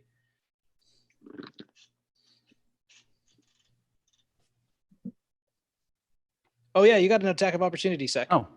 Oh, I do? Sorry, Yeah. I was sitting here licking my wounds. Sorry, I'm being dramatic. No, you know what? No, fuck you. I can't be dramatic. Yeah, I'm gonna fucking attack. All right. Oh my god, are you joking? So That's going to be 24 to hit. 24 will hit. Yup. Are you pumping a smite into this attack? No. Okay. Wait. Yes, I can actually. Never mind. I forgot that I still had spell slots. I'm sorry. You're good. I also got a text message that really threw me off base. Oh, and I still have divine favor. There you go. Okay, that's gonna be 15 points. No, 20 points of damage. Yeah. Holy crap! I was like, yeah, I could take the hit. It ended up being worse than when you would have actually hit me. Damn it. Mm-hmm. Okay. So as he's running away from you, go ahead and turn with the rapier glowing with radiant energy, strike across his back that causes him to like falter just a bit before he raises it up, and he's going to go ahead and hit Roderick with a cheeky. That'll be 16. Yeah, just barely. Mr. Hogan? Him attacking broken attack opportunity because of my sentinel feat. Yes, hit him. But I believe, if I'm not mistaken, I'm probably not raging at this point. We did have like a few rounds passed. That is accurate. So regular attack. I can live with this. Okay. Can you? That's a critical. All right. Well, go ahead and roll the damage. Ooh. Well, that was 8 plus 10. Critical fail and 10 damage. 10 damage to Mr. Roderick. You can go ahead and add on an additional 8 from me. I'm sorry, it came out of nowhere. That's a pretty good hit. You're just swiping in the dark and you hit Roderick's leg. To me than the undead monster attacking. It's a new feature. He's learning how to use it. As you strike into Roderick, you feel this hard slash into your leg that causes you to falter, and this guy just comes down with his sword bearing over and strikes into your shoulder and like rips through the tendon there. He's going to go ahead and move over and hit Hogan next. Hogan! 12 don't hit. Damn! You're too small for him. Doesn't hit him. Swipes over the head of the halfling, overestimating the size. Hogan, it's your go. Well, I rage. Yeah. And then I attack relentlessly. Go for it. Yes. That's either you mean the reckless plus attack? or wow. God damn. No, I meant that is 8. With advantage, I rolled a 3 and a 4. I'm really happy that I don't have to use my parry for your reaction because you just don't hit him. He swipes over your head, but then takes an immediate defensive position as you strike him with the great axe. You do not hit. Bonus action you've done. Nah. Do you want to move? You can always leave. Nah, I'm good where I am. All right. Next up, we have at the top of initiative, Roderick. Your stealth was unsuccessful, but you have an ally within 5 feet. And then I will move to where the ally is giving me advantage. You work your way around to get here. 18 plus 5. Someone do math for me. 23. 23 with the rapier. Cool. So, I'm not going to parry that because obviously. 17 damage. Okay. What are the details of its demise? Wow. While he's swiping and missing at the my halfling friend, I'm going to kind of stab him in the not my halfling friend. I'm not going to stab him in the back. I'm going to stab the undead creature into the back, and then while it goes down, I'm just going to keep slashing at it. And then while I'm doing that, I'm making eye contact with the halfling and saying, "This is how you hit an enemy. This is how you hit an enemy." What was the damage of your attack? Do you recall? 17. 17. Okay. So you go ahead and you strike into this guy, and as he goes down a moment, you can suddenly hear its neck turn around, and it is still alive. Bonus action. Yes. Bonus action. I'm going to dump the holy water I took from the fountain out of my water skin onto its face. Okay. You go ahead and... Can you do? You're a rogue. Okay, I'll go ahead and allow you to. I'll go ahead and roll to hit. Let me go ahead and play it that way because you're using this as a bonus action. You got to access it, pull the cork out, and throw it at him. You basically have to water bottle a fool before he has the chance to. So, did he fall down or no? He's not down. No, he died for a moment, and undead fortitude does not force him to go prone. Do you just want a straight roll then for pouring straight something roll? on Yeah. him? I mean, do I have to say, do I get advantage on it? Or... I'm not. This is not technically an attack. I'll give you advantage. Okay. You're flanking. He's fighting on both sides. He just died a second ago. You're lucky. I got a 15. So. Alrighty. As he sees like the bottle coming up, and instinctively he kind of like hits it with the butt end of the sword, and the water falls to the right of him. He's still alive, people. Next up, Sek. Yeah, I'm gonna move back in, and I'll attack again. Okay. Okay, so that's going to be. Oh my god, I'm so fucking stupid. It's upsetting. 26 to hit. I can't parry that, Good so that'll God. hit. Then that's gonna be. Let's see. So the 9, and then an additional 5. So that's going to be 14 points of damage. Yeah. Okay, so I have to roll a Constitution saving throw that meets or beats 19. Mm-hmm. I rolled a 14. He has a plus to 3 to con, 17. What are the details of its demise? Again. Yes. Again. Yes. Yeah. No, like, Sek is just so frustrated because, like, it's a good warrior. This is some bullshit situation. And he's like saw him run, so he runs after him. It's like, no, absolutely not. Grabs him by the back of the head and pulls him down as he shoves his rapier. Like, yeah, like impales him on his rapier. As it stabs through his chest, he says, I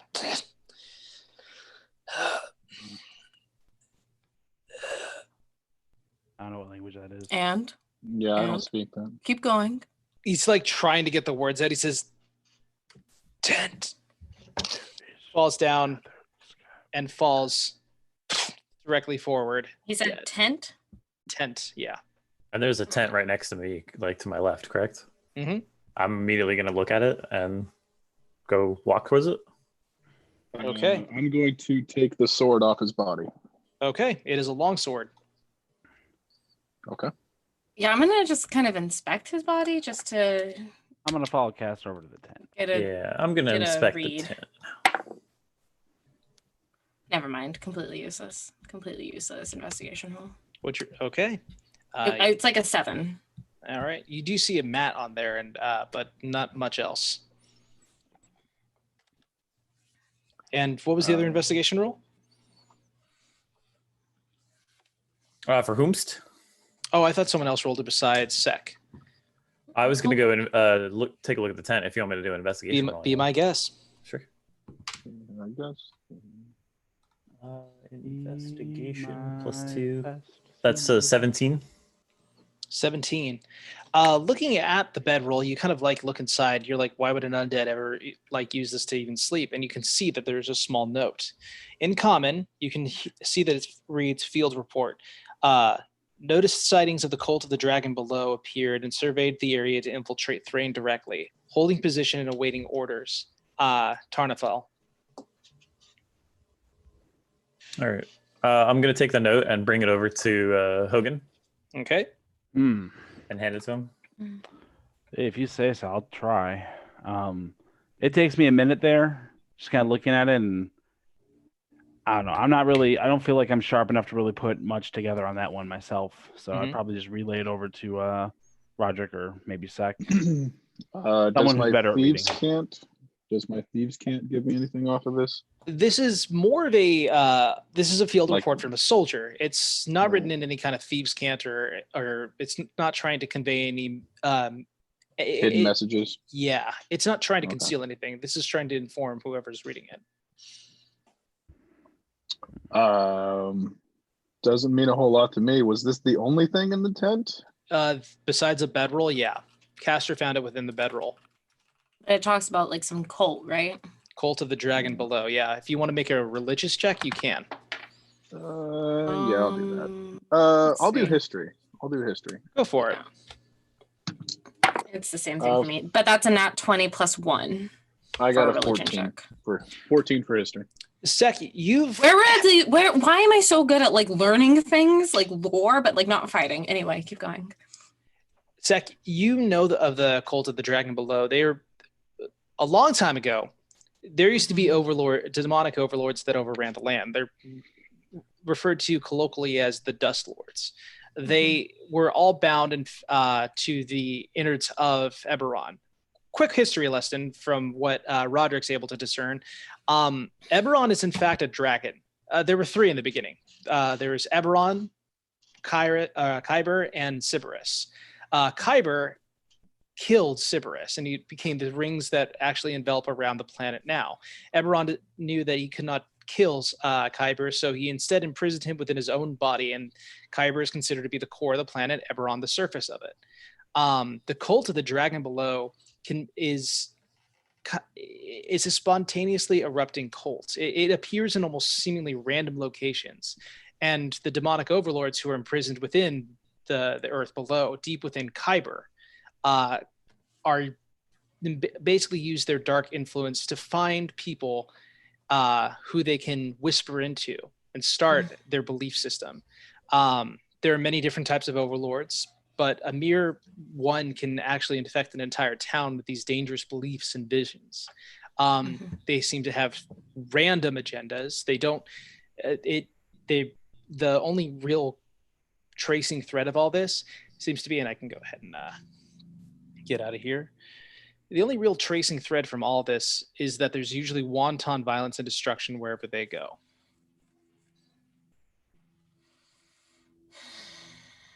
Okay. Are they known to be necromantic?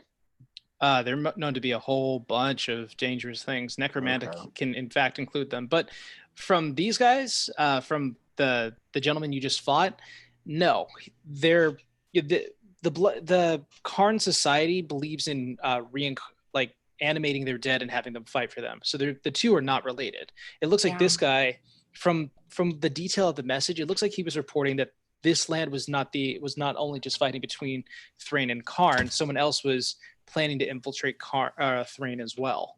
Yeah, like this third party that's probably like this cult. Mm-hmm. Yeah. Okay. Before we move on, can I do an investigation for any loot in the area? Absolutely, go for it.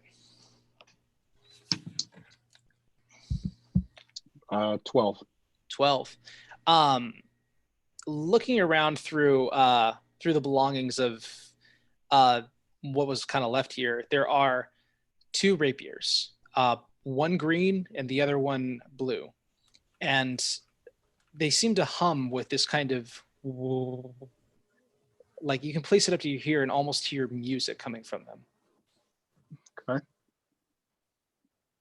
I'm going to take the 2 rapiers and the sword that we can turn in and wrap them in the bedroll so I can carry it better. Okay.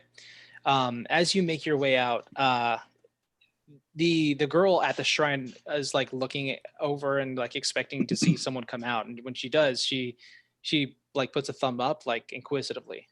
Thumb up, thumb down, thumb up, thumb down. I'm going to point at the gaping hole in my shoulder and then give her a thumbs up. So. She like smiles at that, and what's the plan from here on? Are we still going to link up, go back and see if that warforged isn't taken off with our horses? Yeah, and check on the ugly bird, because she was... Immediately look over. No, like angry face. No, not you. Not you. Not you. Not you. The other ugly bird. No, you're a pretty bird.